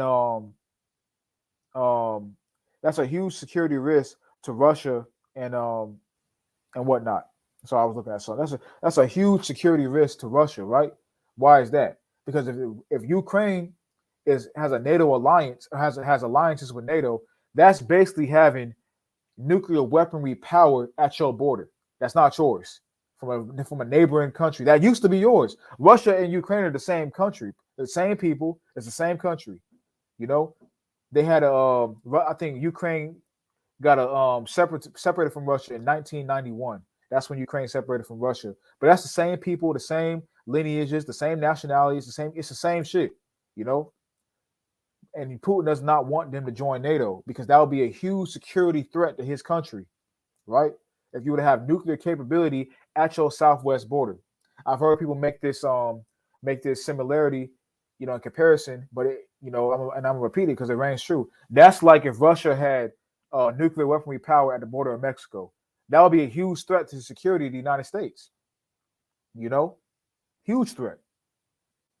So Putin doesn't want NATO, which he views as a threat to his country already. He doesn't want Ukraine, his old country, and also the country very close to his very close to him at his southwest border, to have NATO nuclear capability right there, so close, right? So that's why they invaded, man, because there was too much rumblings about them joining NATO, and Putin was like, I'm tired of this shit, man. So we're gonna seize control of your military bases, of your airports, and basically make our presence known that this ain't gonna go down and this ain't gonna happen. So that's what they're doing right now. So let's go into this right here. It says some of the key points from this. I'm gonna just read some of the key updates. It says U.S. I'm gonna touch on that a little bit later, but I'm gonna just go into this part right here. Actually, let me do this.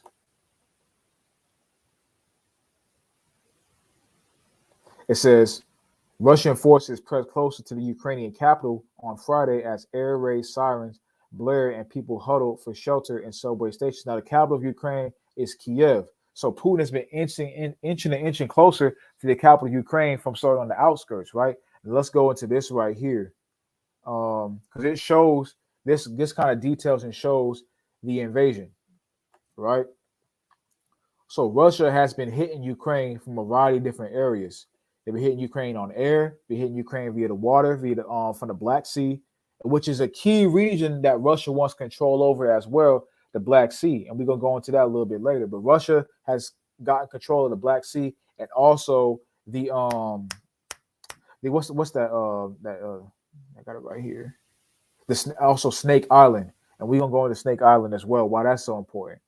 But Russia has gotten control of the Black Sea and basically has pretty much come to Ukraine and fuck shit up, man.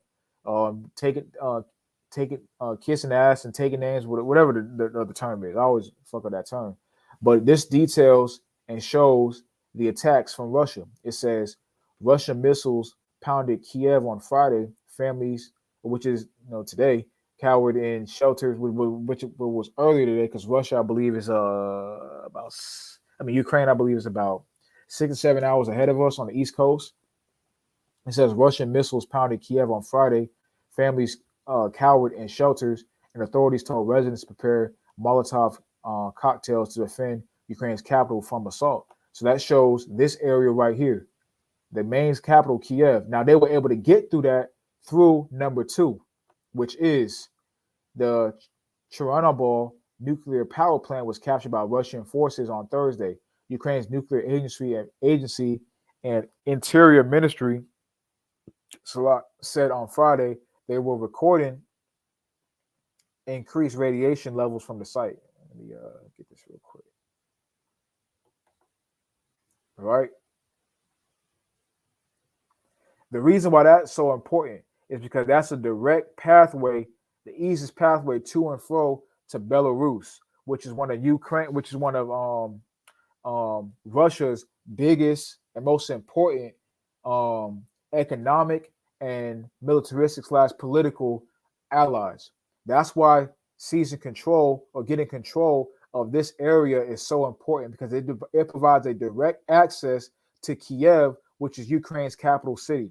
You see Belarus right here, and you see this kind of canal, this area right here, getting control of this Chernobyl nuclear power plant right here, and getting and basically using the military, the Russian military, to take control of this place provides direct A to B access from Belarus to Kiev, which is what Russia needs because Russia has had troops stationed out in this area the whole time. Because, like I said, Belarus and Russia are political and militaristic allies, right? So that shows this attack right here. Verse, I said verse. Hey, call all y'all my shit out shop, man.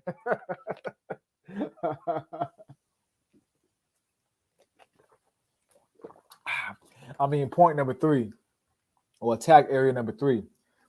Because Ukraine's president Vladimir Zelensky tweeted that there had been fighting with people killed in the entrance of the eastern cities of Chernihiv and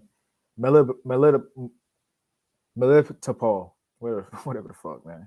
And that's this area right here, the southeast area, which they've been having the troops stationed around here the whole for weeks on end.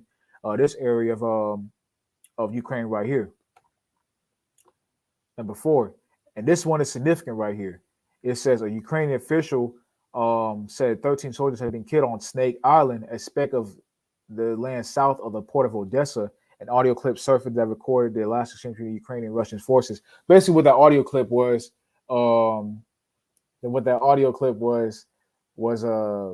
basically, I'm sorry, but dog, we ain't doing that this live stream, bro. we ain't doing that this live stream, dog, man. I'm gonna leave that nigga alone, bro. I'm gonna leave that nigga alone, man. Leave that nigga alone, man. We ain't doing that this live stream, bro. we got that in the last one, bro. We gonna leave that alone right now. But basically,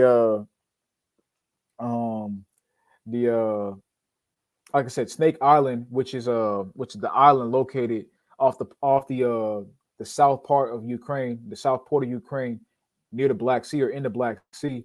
It's important to have control over this area, which Ukraine also has gotten. I mean, Russia has also gotten control over this area. As you can see, this is Snake Island right here. This is the Black Sea. Now, why the Black Sea is so important for Russia to have access and control over is it provides a huge advantage in militaristic, political, economic, and basically just physical support for them. Because the Black Sea, if any of y'all that don't know, I'm sure you do, but for any of y'all that don't know, the Black Sea is located right in the heart, right in the middle of a lot of different neighboring big time nations and whatnot. It's south of Ukraine, southeast of kind of southeast of Russia now, because Russia has conquered this Crimea area in 2014. So it's southwest of Russia as well, or directly adjacent to Crimea, which Russia has now gained since 2014. Russia gained control and power over. It's also north of Turkey and west of Romania and Istanbul, which is part of Turkey as well, which is Turkey, but Bulgaria and Romania. So that area of the Black Sea is extremely important for Russia to have power and access and control over. And we're gonna go into a little bit of that right here. The importance of the Black Sea for Russia, right? It says the unique geography of the Black Sea region confers several geographic advantages to Russia. Like I said, whoever has control and access over that region has a lot of different advantages, militaristically, transit-wise, trade-wise, economic-wise, for their nation. That's why Russia was so key, and Ukraine was so key on trying to defend that part. But as we know, the Ukrainian troops were no match for the Russians. It says the Black Sea holds a special significance for Russia for several reasons. Firstly, it is an important crossroads. It is an important crossroads and strategic intersection for the entire region. Access to the Black Sea is vital for all littoral and neighboring states, and greatly enhances the projection of power into several adjacent regions. Secondly, like I said, several adjacent regions being Turkey, um, Romania, Bulgaria, and Russia and Ukraine.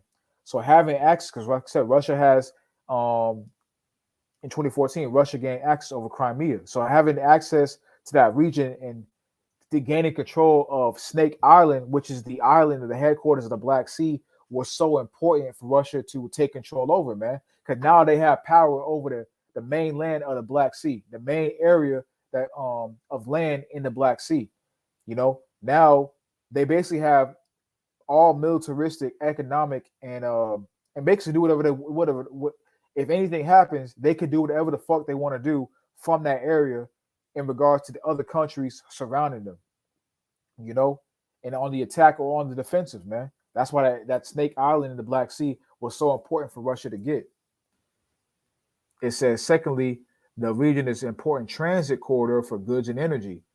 Cut costs, save, especially with what I'm saying. It don't matter anyway, but y'all know what I mean. Just be able to be the best economic, way,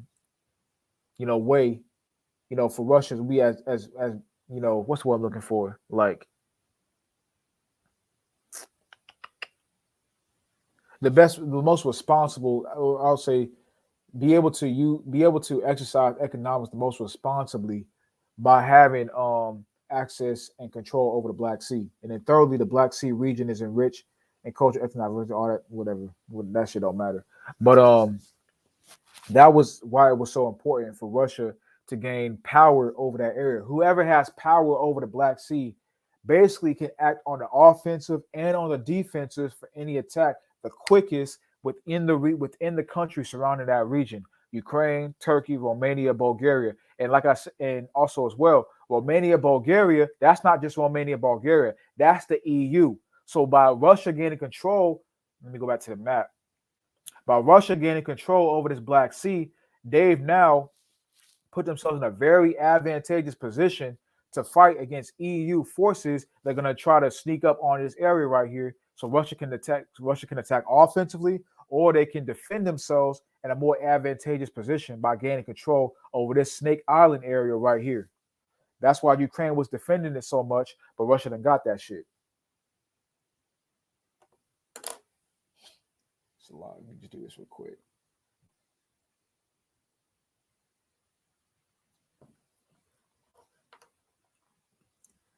And also, so that was that. And also, it says thousands of Ukrainians fleeing war with Russia started arriving in neighboring EU countries on Thursday. Now, this area right here, area number 5, Russia had people over here as well and going into Lviv, but a lot of Ukrainian refugees have been fleeing this area right here. Now, they've been saying that they're going to accept refugees in a lot of different countries, the EU countries, Poland being the closest, are going to start to accept Ukrainian refugees.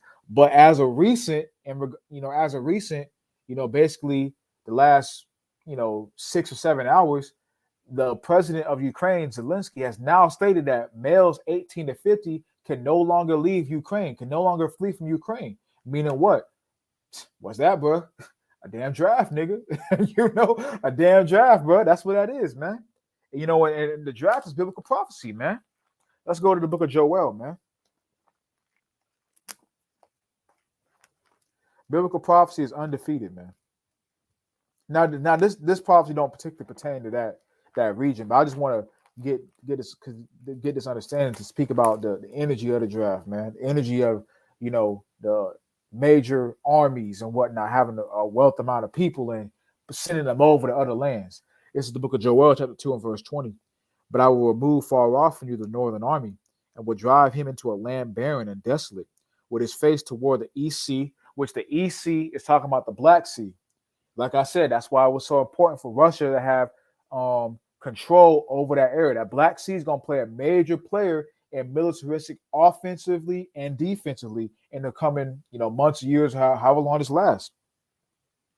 With his face toward the East Sea and his hinder part toward the utmost sea. The utmost sea is talking about the Mediterranean Sea. And this ultimately is going into the battle in the Valley of Jehoshaphat, which is going to be fought in the land of Israel. The East Sea to that is the Black Sea, and the utmost sea, or the Persian Gulf as well. It's talking about the Mediterranean Gulf.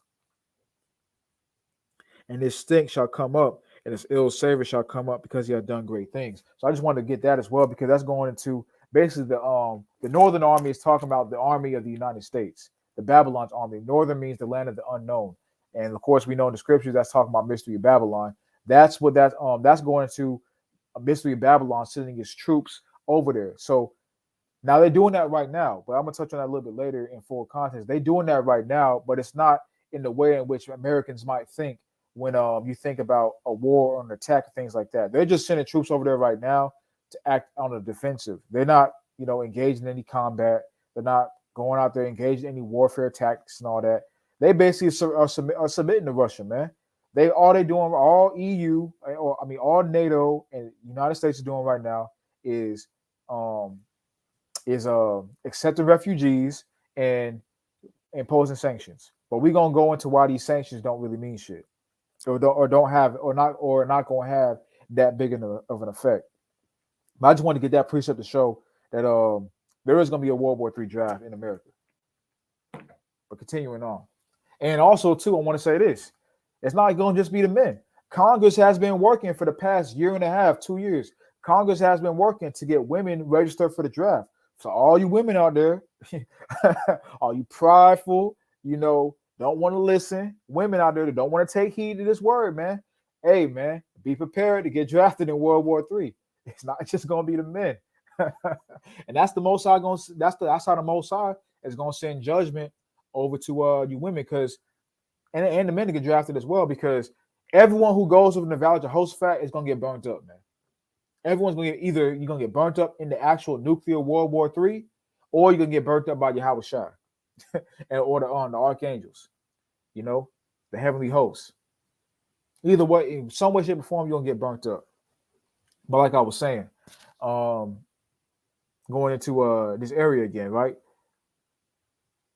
What was it going to? Oh yeah. So that's basically the attack. How Russia's been attacking Ukraine in the different physical areas, but also the Black Sea via water. So I want to touch on that.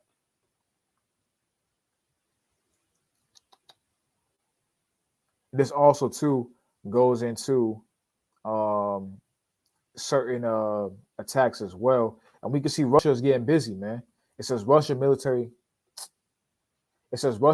forces move closer to Kiev, like I said, the capital of Ukraine, and how they were able to get that was, like I said, via controlling and gaining militaristic power over the what's it called again? The name is tricky to pronounce. The Chernobyl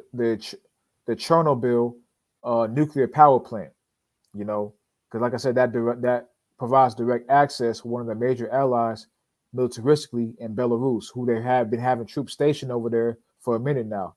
Boom, boom. That's direct access. They had to get control over this area because that provides direct access into the main city, Kiev. It says Ukrainian President Volodymyr Zelensky said 137 Ukrainians were killed and hundreds wounded. The invasion started Thursday around 9:30 in Ukraine and targeted major cities and military sites with missiles, troops, tanks, and aircrafts. Attacks came from different directions. Now you can go online, you can go on TikTok and different alternative sites as well. I believe they're taking a lot of them videos down off of YouTube, but you can go to a lot of different alternative sites and social media sites where people are sharing information and watch videos of Kiev being on Kiev being on fucking fire, man. It's like, dog, it's crazy.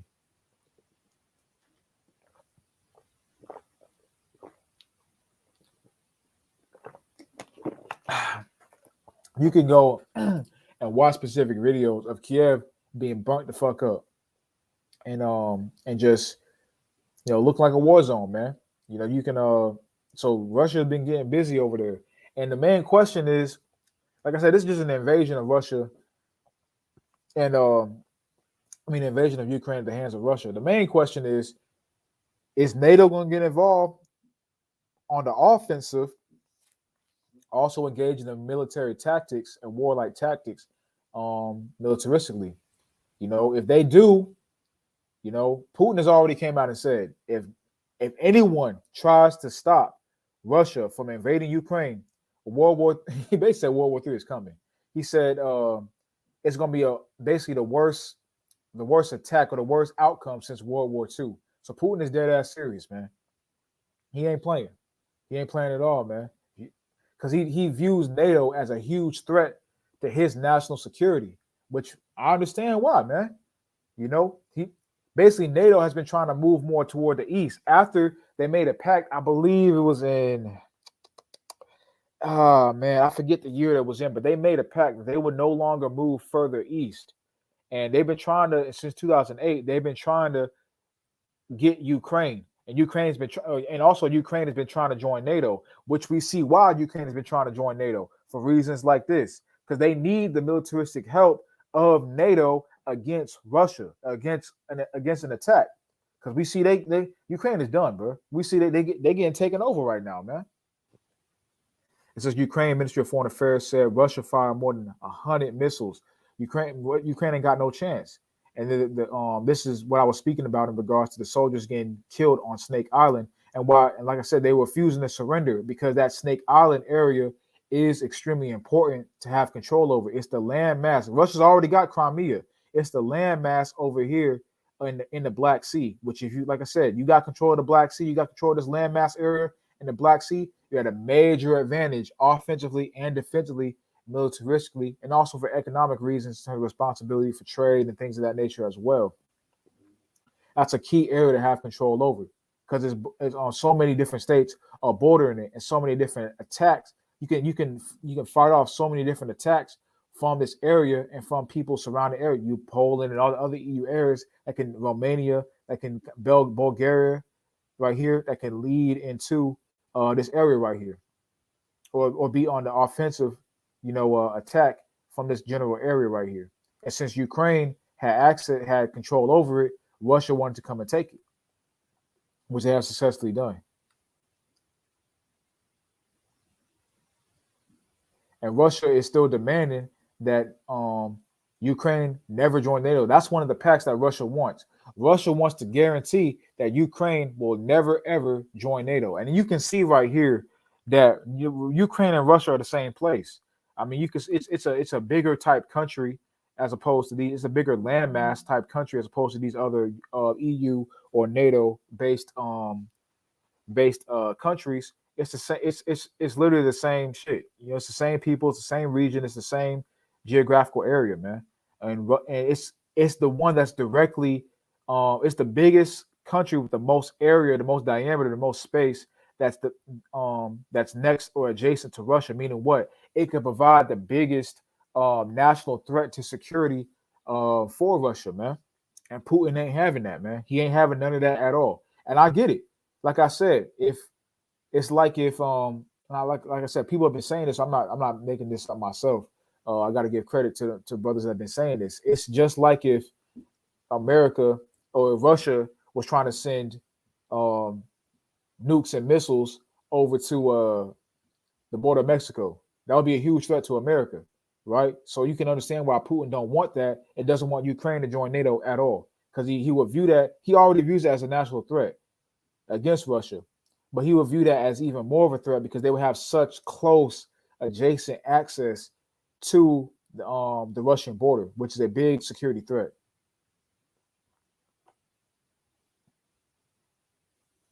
It says the North Atlantic Treaty Organization, or NATO, is a major factor in Russia's decision to invade Ukraine, which wants to join NATO and the European Union. Other former Soviet republics have joined NATO over the years, and Putin is against Ukraine's inclusion.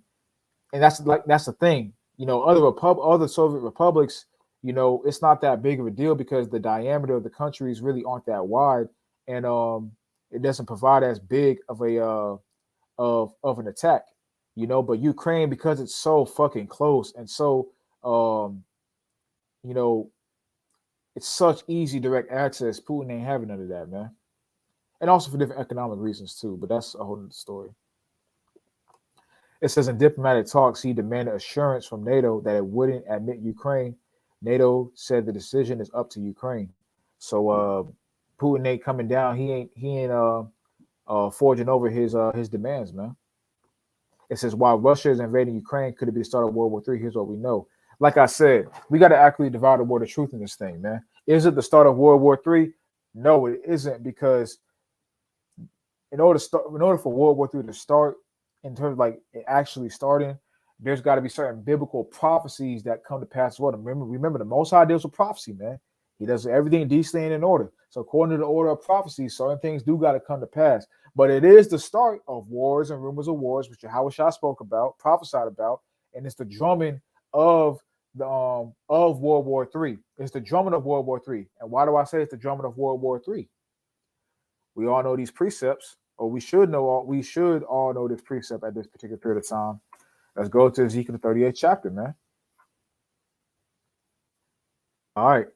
It says prophecy about Gog and future invasion of Israel. Now, this Israel is talking about the nation, the land of Israel, not the nation of Israel, the land of Israel. Because, like I said, that World War III, pursuant to Joel, the 3rd chapter, that future invasion per se is going to be fought in the Valley of Jehoshaphat, which is the land of Israel right now. It says, I'm gonna just go down to the verse. Basically going into Gog and Magog. This is Ezekiel 38:4, which is the landmass of Russia. It says, I will turn thee back and put hooks into thy jaws. Basically, to put that spirit of war back in them, man. That's what we're seeing right now. That's why I said, this is the drumming of World War III is here. The wars, rumors of war, that drum, the process of World War III brewing in the earth, the foundations of World War III brewing in the earth, that's most definitely here right now. But it hasn't officially started yet. Because like it's in the name, World War. That it's a lot of different nations intercontinentally and using their military power and weaponry against each other. That's not really going on right now. This is just a Russian attack on Ukraine.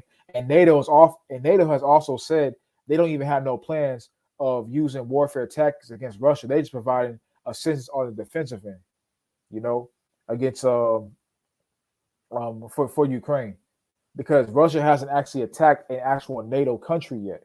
Now they might, and if they do, then we can start seeing this shit pop off. But going crazy in terms of like the destabilization of all different societies, which is gonna usher in the beast system and all that, everything I spoke about earlier, and get World War III pop. We could see that, if Russia does attack certain NATO-based countries, but Ukraine is not a NATO country, so NATO is not providing full military warlike assistance for Ukraine. Just provide some defensive assistance against Russia. But it says, and I will turn thee. I'm gonna read it again. I will turn thee back, put hooks into thy jaws, and will bring thee forth, and all thine army, horses and horsemen, all of them clothed with all sorts of armor, even a great company with bucklers and shields, all of them handling swords. Persia, Ethiopia, and Libya with them, all of them with shield and helmet. Now, Persia is Iran. Ethiopia and Libya, that just represents the northern African countries, which Russia also has built strong alliances with as well. But Persia is the main one to focus on, because we'll go to this right here. What does it say? Russia, China, and Iran or Persia are building a geopolitical superpower while America sits back. And why is that going down? Because Babylon the Great, America in the scriptures, is destined to be burnt up with nuclear fire. That has to happen. So all of these nations that are teaming up together, all of these nations that are getting an alliance with each other, it's all to come against America. Because like I said, America is going to be burnt to shreds, man. Let's go to Revelation, the 18th chapter.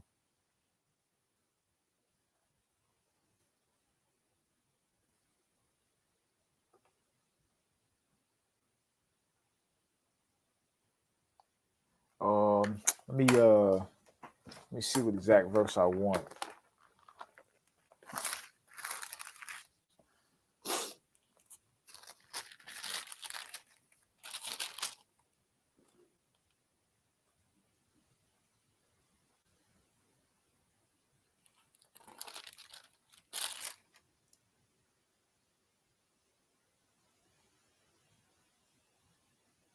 All right, cool. So this is Revelation. I'm gonna get the 4th verse. Revelation 18 chapter. So like, I mean the 2nd verse. Revelation 18:2. And he cried mightily with a strong voice, saying, Babylon the Great is fallen, which is America, is fallen, and has become the habitation of devils, the hold of every foul spirit, and the cage of every unclean and hateful bird. So that, represents America being, America is going to be the headquarters of the spiritual wickedness, which it is right now, but it's also going to be the headquarters of the horn god worship that I detailed earlier in going into the mystery of iniquity. America is going to be the setting place for that, which is why the Most High is finna destroy Babylon and use the different militaristic forces of the Russia, China, Iran alliance, and the other countries as well that align with Russia, and eventually NATO as well. That's going to happen too, but that's a whole other topic to break that down. But eventually NATO as well, all coming against America. America has no chance against nothing. It's destined to be destroyed. But that's what that's going into right there. But I also want to go down to verse 8. Actually, I'm going to go down to verse 9. Revelation 18:9. And the kings of the earth who have committed fornication and lived deliciously with her shall bewail her and lament for her when they shall see the smoke of her burning. Meaning what? Babylon is going to be done, man. There's going to be basically the kings of the earth of the eastern regions, the eastern powers, Russia, China, Iran, all these nations, man, that Russia is teaming up with, that's going to link up with the bear or Russia and link up with the one who the Most High is putting the hooks into their jaws, basically the one who's headlining and spearheading the warlike spirit, the World War III warlike spirit in the earth. The nation that team up with that nation being Russia, and then the ones that team up, China, Iran, and all the other countries are going to send nuclear destruction over to Babylon the Great. You look at the nation that have the most nuclear weaponry and nuclear capability. Russia is number one, and China is there as well. But China is not near as many as Russia. But you got to count Russia in with China, and then Iran as well, and with China and Russia, because they're all going to be one, sending nukes over to Babylon, man. Right? So Babylon stands no chance. And then when NATO comes up against Babylon too, going to all the NATO, the European Union countries that got nuclear weaponry and nuclear capability, America stands no chance. America and the land of Israel, because they're one and the same. So that just details and shows how that Babylon is going to get destroyed, and why this is such a big threat to America to have these nations who have all this nuclear weaponry capability and militaristic might teaming up together, and why they actually are teaming up together as well. It's all to take down America, man. It says in verse 10, saying afar off in fear of the torment, saying, alas, alas, that great city Babylon, that mighty city, from 1 hour is thy judgment come. Meaning what is representing how quickly the destruction gonna come of America, man. It's gonna be easy work. It's gonna be easy work, not just for Yahweh Shah, which we already know that's easy work, but it's also gonna be easy work for these nations as well. That are eventually going to come against America, that being Russia, Iran, China, and also the NATO countries when they turn their back on the horde, which is detailed in Revelation the 17th chapter. And we could see certain events that trigger that, man. Who knows? Because the European Union, the countries in the European Union are very reliant on Russia for natural gas and crude oil, man. Very, very, especially like countries like Italy. Italy has already came out and said that they support the Russian sanctions, and they want to sanction Russia on everything else except for their natural gas and crude oil, man. Italy has come out and said that. Why is that? Because they rely on it. They're relying on it for the stabilization of their society. You know what I'm saying? But America isn't as reliant. So who knows? America may not want to push that hard for the harsh sanctions, but America may want to push harder for harsher sanctions, and the EU may not want to, man. And that could lead to America and the EU getting at odds and them starting to hate the horde, which is also going to prove biblical prophecy in Revelation the 17th chapter, which you're going to show that real quick. Revelation 17 and verse, I'm going to start start at 12.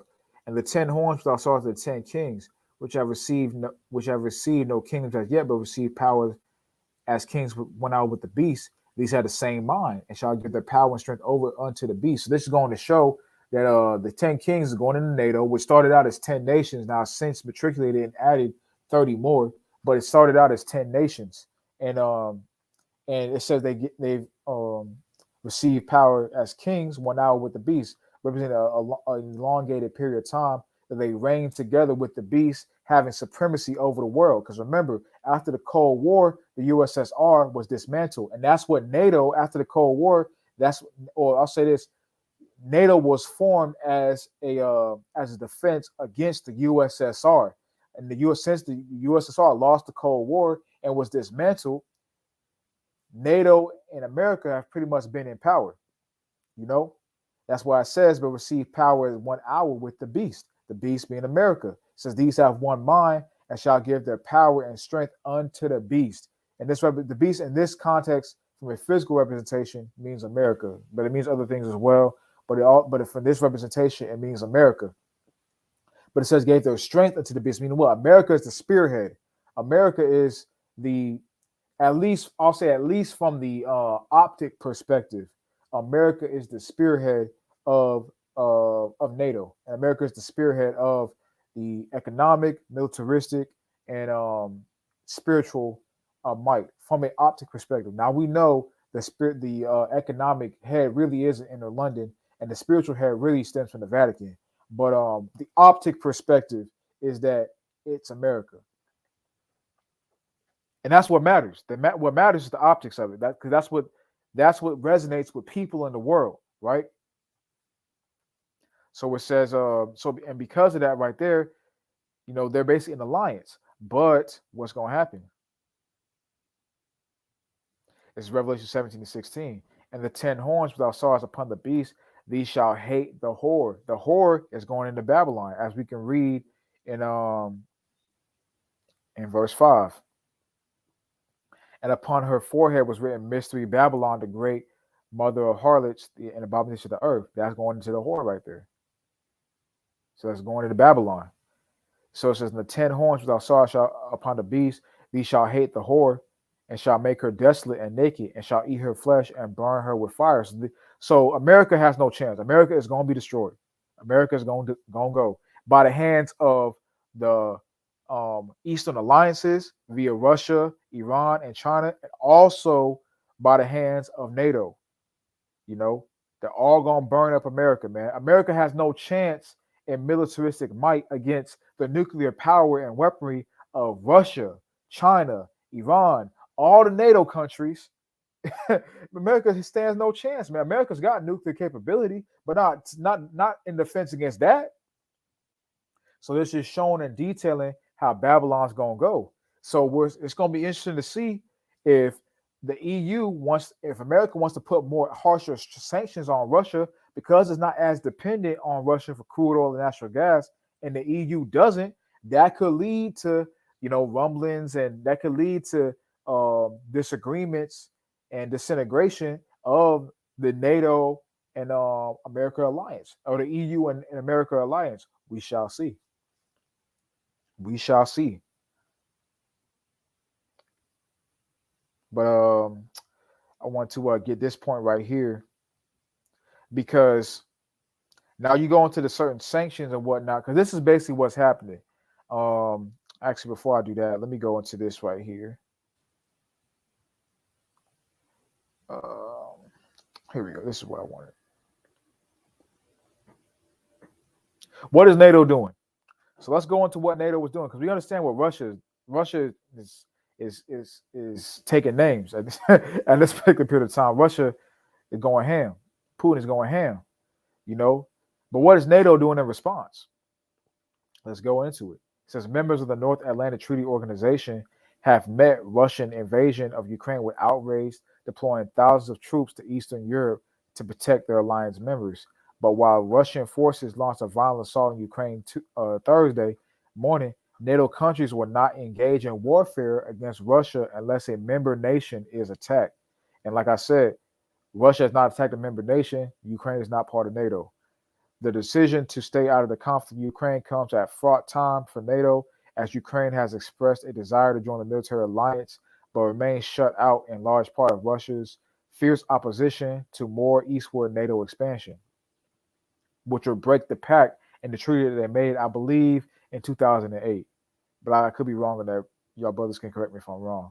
So far, Russia's wide-ranging attack on its neighbor country has been confined to Ukraine's borders, hitting cities and bases with airstrikes or shelling, basically taking control of the military bases and their airports, and especially in the main city, Kiev, based off of that A to B track they've made from Belarus, which is a Russian ally, straight to Kiev.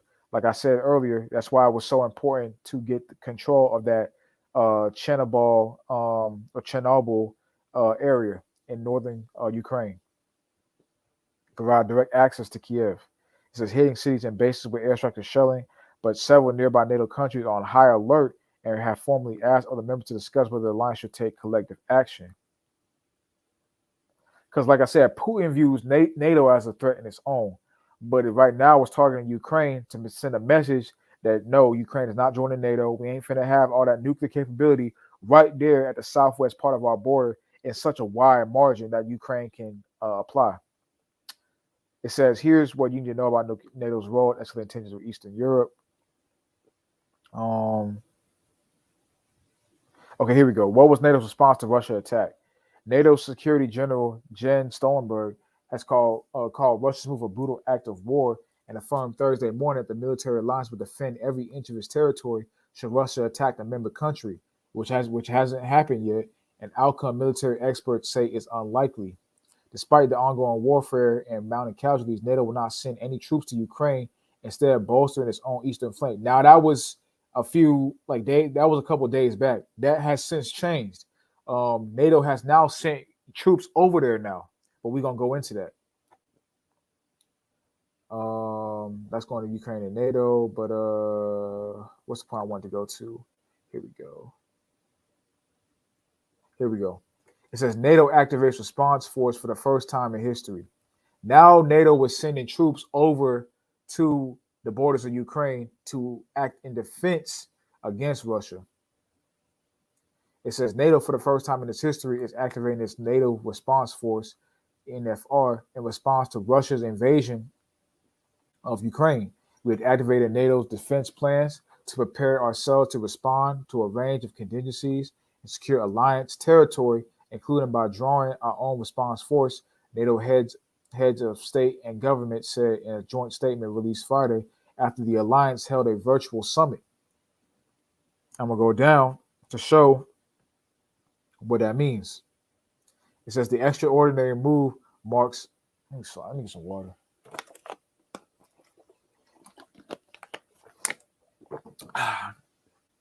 It says the extraordinary move marks the first time NATO has activated the NRF, a multinational force comprised of around 40,000 land, air, maritime, and special operations personnel the alliance can deploy on short notice as needed.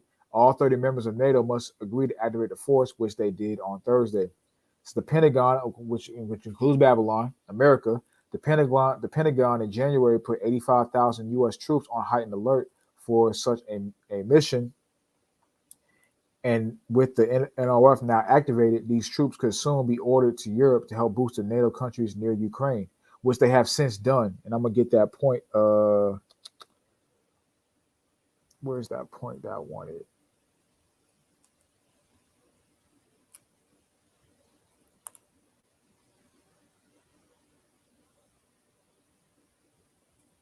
What's that one point that I wanted on that?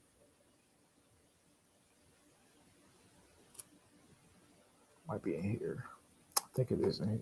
I wanted to get exactly how they say it. But Russia has sent, but NATO has since sent troops over there in the defense way, but not in an act of warfare though.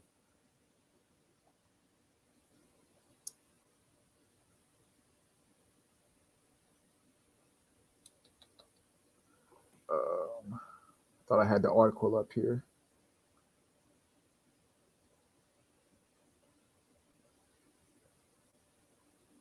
That's not it. It's a lot. I thought I had the article up here about that. Hold on. Let me get that real quick.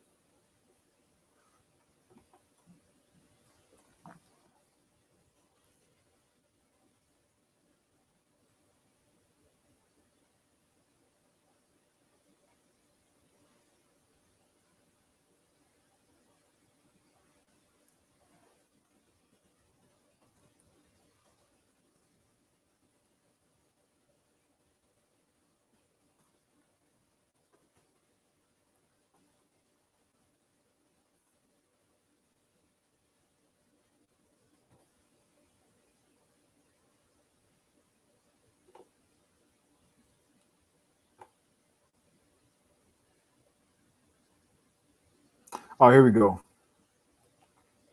Slovakia. Thought I had that point. Here we go. It says NATO has deployed parts of its response force to its eastern flank as Russia's invasion of Ukraine extends Moscow's military power to the borders of several other alliance member states.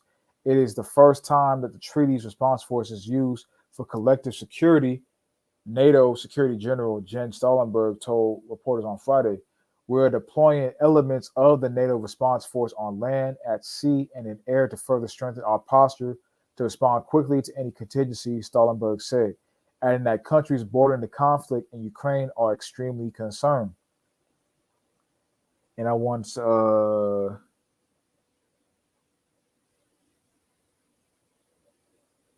okay, here we go.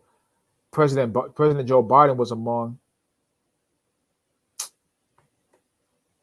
Says President Joe Biden was among the NATO heads of state who met Friday morning to coordinate the treaty's organization next moves as Russian President Vladimir Putin pushes forward with his full assault on his western neighbor. Hold on.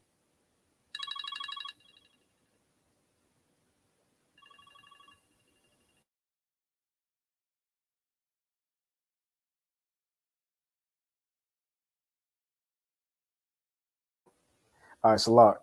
But like I was saying, going back into this, going into Joe Biden's response as well.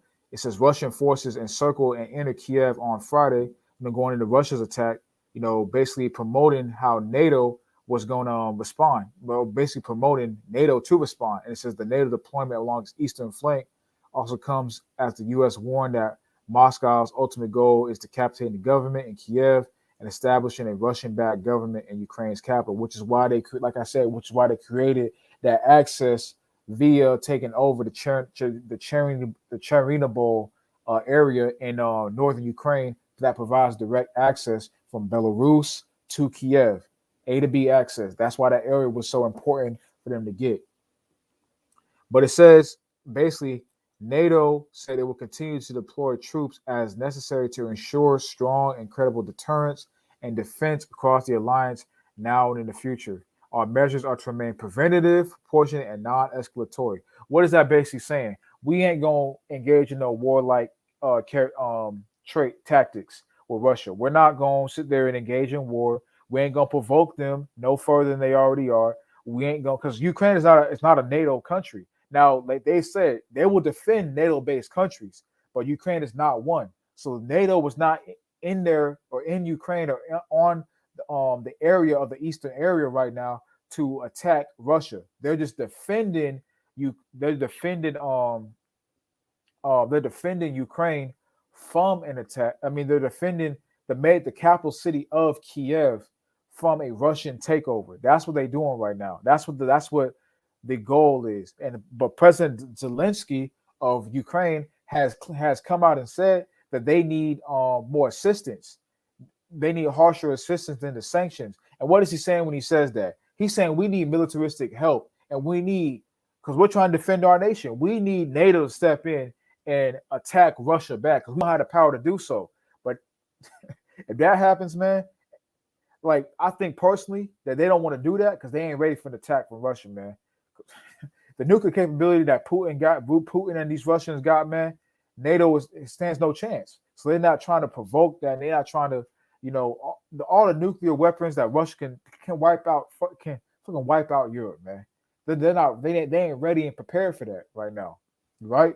So they're just sending troops over there as a defense to help out, to assist against Russia taking control and establishing their own government in Ukraine's capital city of Kiev. So all they've done so far is pronounce these sanctions, but I'm gonna break down why these sanctions really don't mean shit. So we all so basically, okay, so going into that, there's an economic system of trade that is used called SWIFT. The UK wants to ban Russia and wants to get Russia out of using SWIFT. Now, why that's not really that significant is because Russia is already in cahoots with China, who has their own system, which is called CIPS, or also called the cross-border interbank payment system. Russia is already in China's pocket with that, and also too, if they were to ban Russia from SWIFT as well, Russia can just go through China to get everything they need to get accomplished. And this is not about the poor Russians and the third. This is about the elites of Russia they're trying to shut out, which is why they seized Putin and his I think Lavrov, his right hand man. You know what I'm saying? So they're trying to basically trying to put hard sanctions on Russia and try to rid them of being able to trade and being able to exercise economic prowess with internationally using SWIFT. But like I said, doing that, which they haven't done fully, because if they were to do that fully, that would omit the European Union countries from being able to use Russia's natural gas and crude oil, which they need because Russia is the number 2 in the world behind Saudi Arabia in crude oil and number 1 in natural gas. And the European Union countries are extremely reliant on Russia for that, which is why they just can't kick Russia out of SWIFT right now. You know what I'm saying? But America may want to do that. And that could provide some breach with in relations between the EU and America, which is going to accelerate Revelation 17 prophecy. We shall see. But let's go into this. It says Russia's invasion of Ukraine has amplified pressure for tougher economic sanctions on Moscow. The labor leader Keir Starmer was among many to call for Moscow to be shut out of SWIFT, the world's main international payments network, with the aim of hitting Russian trade and making it harder for companies to do business. SWIFT, the Society for Worldwide Interbank Financial Telecommunication, is the main secure messaging system that banks use to make rapid and secure cross-border payments, allowing international trade to flow smoothly. It has become the principal mechanism for financing international trade. In 2020, about 38 million transactions were sent each day over the SWIFT platform, facilitating trillions of dollars worth of deals. Now, that is a huge thing if Russia were to get kicked out of that, like I said, but it wouldn't be as impactful as they're trying to lead people to think it would be, because Russia ain't trying to give the perception to people that Russia can be stopped. Russia can't be stopped, bro. First off, they can't be stopped because the Lord ain't having them stopped. That's number 1. The Most High ain't having them stopped. That's number 1. But number 2, there's certain provisions as well to assist them. Like I said, they're tapped in with China's basically version of SWIFT, which the CIPS, which, like I said, it's a cross-border interbank payment system. And also, too, even if they couldn't get down with that 100%, they can just go through China as well, which is why that Russia and China alliance is so important, right? You know, but like I said, it would be, unless they're ready for for all-out destruction of their society, it would not be wise right now, unless they're ready for that. They could be ready for that in terms of getting ready to accelerate this new world order system, but we'll see. Unless they're ready for that, it wouldn't be wise, because that would destroy their societies, because Russia is a huge supplier of crude oil and natural gas to the European Union countries, right? So we'll see what happens in regards to that. But it goes over that right here. Why the U.S. is reluctant to implement a ban. This is one reason is that the impact of Russian businesses might not be so serious. The head of large Russian bank VTB said recently he could use other channels for payments, such as phones, messaging apps, or emails. Russian banks also route payments via countries that not impose sanctions, such as China. China. That's the main thing right there, is that China-Russia alliance. That's why that's so big right there, because China is also antagonist to these other countries. You know, it's with America being the headline of that. You know what I'm saying? That's why that alliance is so key and so important, because it's going to assist Russia. See, the military part isn't that big of a deal, because Russia got its own military might and can wipe out countries with by itself. But the China one is so important on a financial and an economic perspective, you know, basically to provide Russia with the backing that it needs economically to keep its prowess up militaristically. See, Biden has come out and talked about how they will provide they will impose certain sanctions on Russia to stop them from being able to have economic prowess to assist them militaristically. But if you got China who's bankrolling Russia, that don't matter. That's what they're not telling you. They ain't telling you that. It don't matter if all these sanctions, that shit don't matter, bro. That shit don't matter because they got China. That's all they need. They got access to China's banking system, and they got China as bankrolling them as well. You know, in terms of if certain sanctions are imposed from the east, they got China that's able to help sponsor them in terms of being able to use their system, their banking systems, for continued economic growth and keep things afloat. It says a ban on Russia using SWIFT could accelerate the use of China's rival CIPS or CIPS or KIPS, whatever you want to call it, system. Like I said, which is the cross-border interbank payment system, which is just China's version of SWIFT. So there's also a fear that it could damage the U.S. dollar status as the global reserve currency and accelerate the use of alternatives such as cryptocurrencies, which is going to happen anyway. But that's a whole other topic going into that. But that's one of the things they want to accelerate as well. And that's another reason why these sanctions don't really mean shit, because Russia is not that reliant on the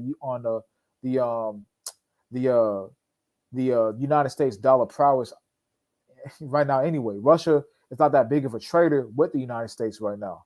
You know what I'm saying? Russia has been slowly inking off the power of the U.S. dollar for years now. You know, that's not that big of a deal. The U.S. dollar is not that potent in Russia right now.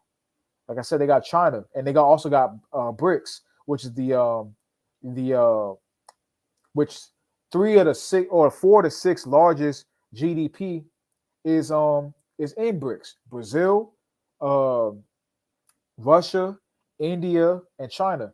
And like it's BRIC now, not BRICS, because it used to be South Africa, but South Africa is no longer in it. I think 3 of the 6 largest GDP is in BRIC. I think also Mexico, of course, United States and all that too is in it. But Mexico and US aren't part of BRIC. But Brazil, Russia, and India are all top 6 in GDP. So they don't really need the US dollar like that. You know what I'm saying? Because now also they own GDP prowess, but they also are backed by Brazil and India, which are also the top 6 of GDP. You know, so you know, we gonna see, you know, how this all goes down and what all happens and all that. But you know, it's these countries linking up and all that is extremely important. It's extremely potent that these countries are linking up economically and also militaristically, because it's setting the stage for the downfall of America, which America will have an economic and a spiritual downfall prior to it getting blown up and destroyed. You know what I'm saying? So America's not the big bad America like it was no more. See, the part of Ezekiel the 30th chapter going into let's go back to that real quick.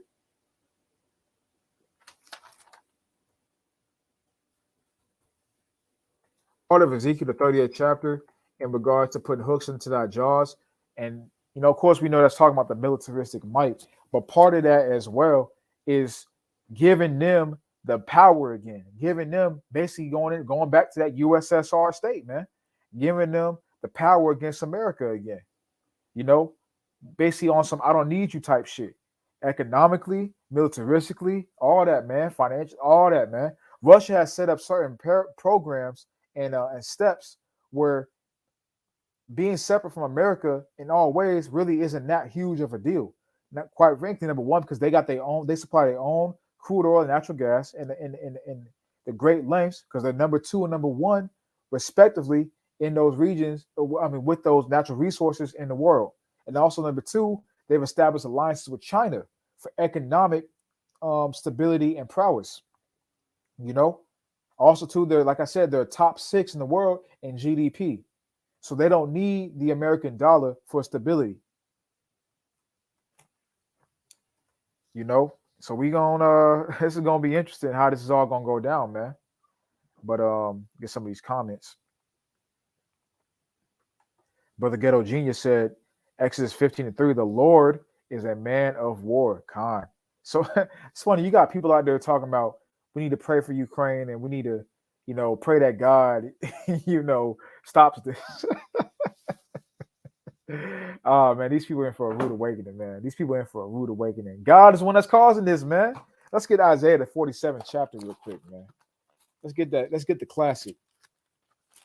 Let's get the classic, man. Isaiah the 47th chapter.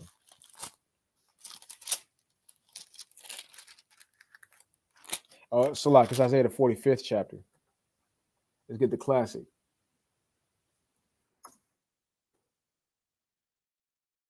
Isaiah chapter 45 and verse 7. I form the light and create darkness. I make peace and create evil. I, Yahweh, do all these things. So people talking about pray for Ukraine. You know, God, come save Ukraine.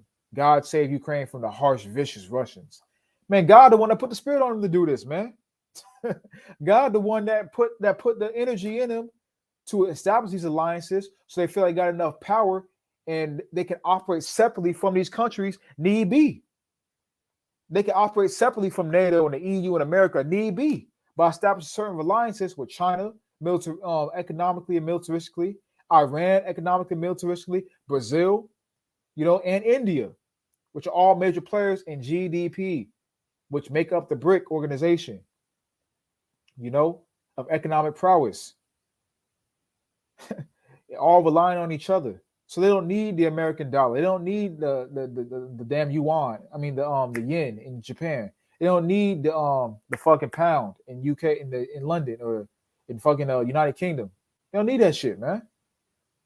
They got their own alliances. They got their own GDP, and they also I think the Russian rule. I think that's what it is, and they also got militaristic support.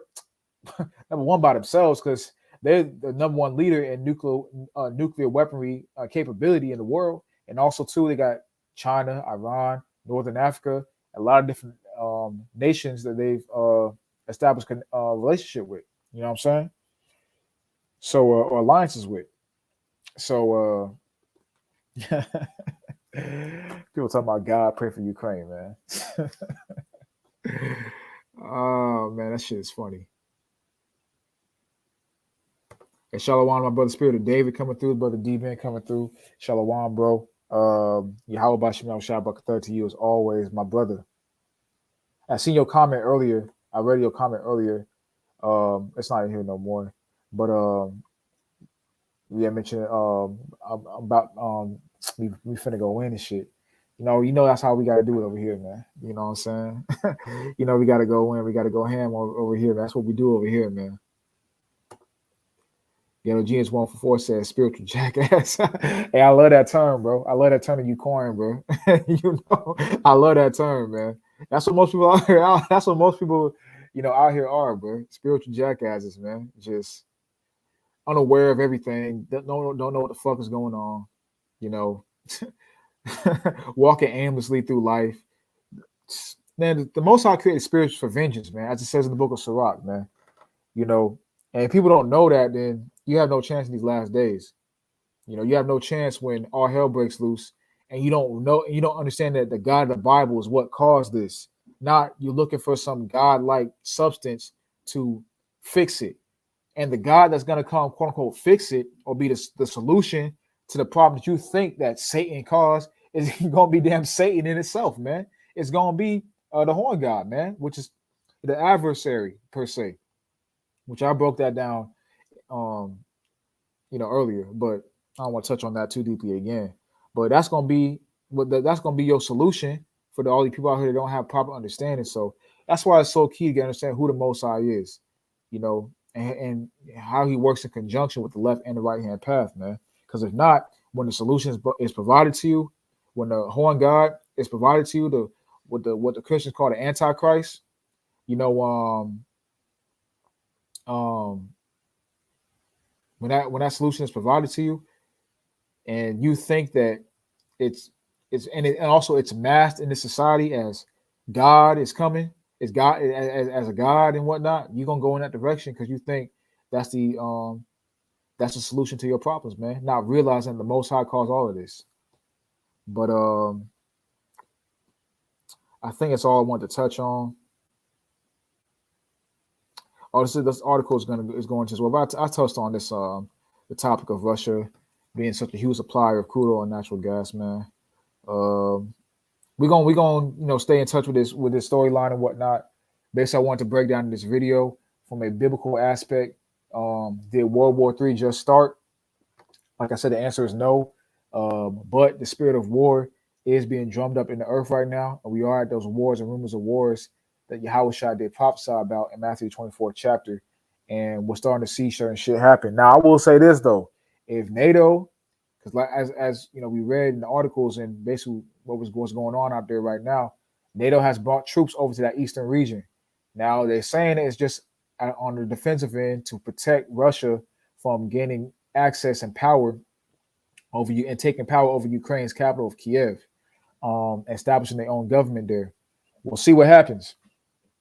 If that's able to be successful on behalf of the Russians, who knows? NATO may step in and act offensively on the military or with the military, or Russia can branch out further east to come against some NATO countries. That's why that's like I said earlier, that's why it was so important for them to gain access over the power over the Black Sea and that area in the Black Sea called I got it right here, the Snake Island. That's why it was so important for Russia to gain access over Snake Island, because it provides basically ease of access and also a big advantage to them in attacking NATO countries and defending against NATO countries.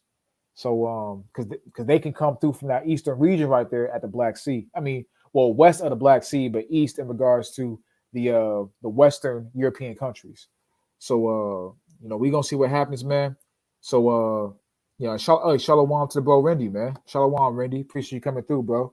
How about you? How shot back to you? Always supporting as always, man. Shalom, Randy. Hope you're doing well, brother.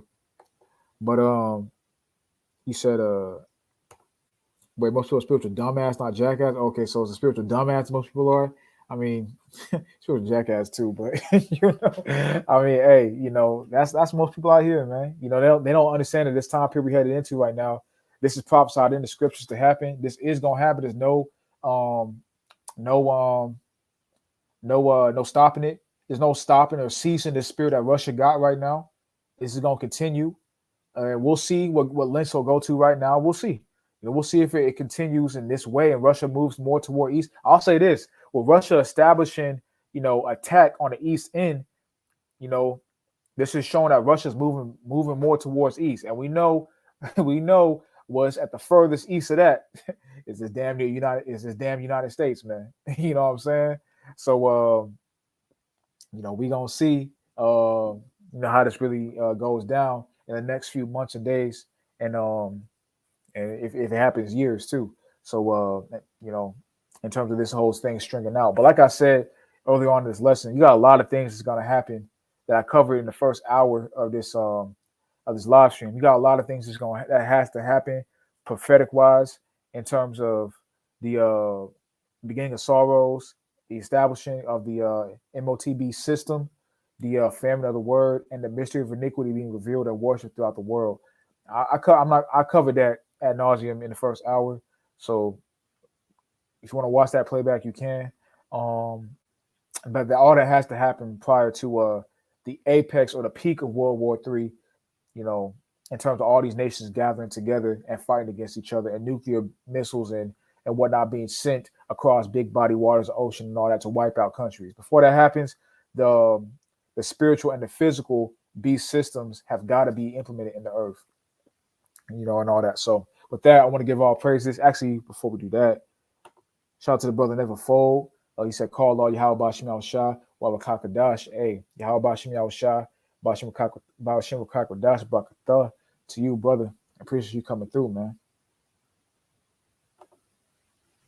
Reddy said, help all is well with you, Akim, as well. Khan, brother Khan. Hey, so with that, I want to give all praise, glory, and honor to Yahweh Bashim, Yahweh Shah, Bashim Kakadash.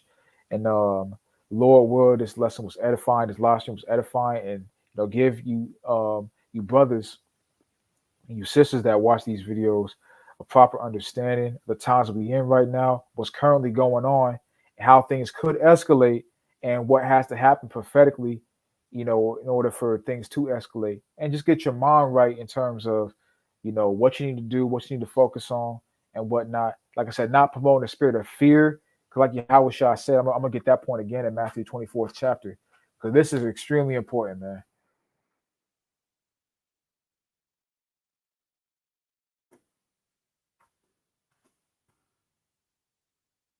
Like Yahweh Shah said, man. See that ye be not troubled. When you hear the wars, rumors of wars, see that ye be not troubled. For all these things must come to pass. This is not to promote the spirit of fear or trouble or get scared and all that, man. I'm not here to do none of that shit. I'm here to give you a proper understanding, proper breakdown of what's going on prophetically, according to the words of the Most High, through the Spirit, to the best of my ability. Not to tell you that World War III is coming tomorrow, man. That's not what this is about. Because when you do that, you're not.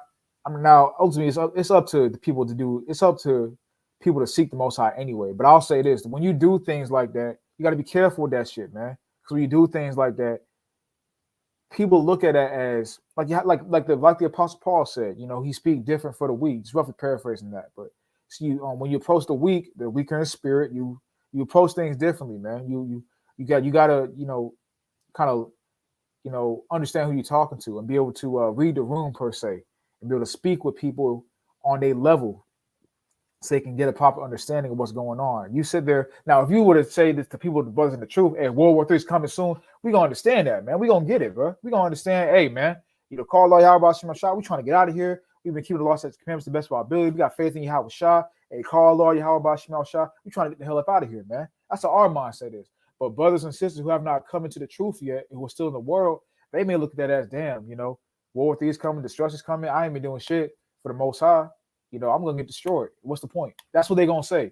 So you got to give people a proper understanding of what's going on so that they can know that the time is not yet, but the time is coming. So you got time to get yourself ready and get yourself prepared, because we are exiting grace and we are entering judgment. But there's still time left to seek the Most High. There ain't time left to be a spiritual dumbass. Ain't time left to play around and to not take prophecy seriously and to not take this word seriously. Ain't time left to folly and all that shit in the word. Ain't time for all that, man. Ain't time for to put your priorities on that, man. It's time to put your priorities on this truth and let everything else come up after that, man. That's what it's time for. And that's what it's all about, man. So we can get saved and get the hell up out of here, man. So with that, I want to give all praise, glory, and honor to Yahweh Bashim, Yahweh Shah, Bashim Kakadash. Lord, will this was edifying for the hopeful elect, the nation Israel only. Shalom, Baba, Kanda, Shara, keep the faith.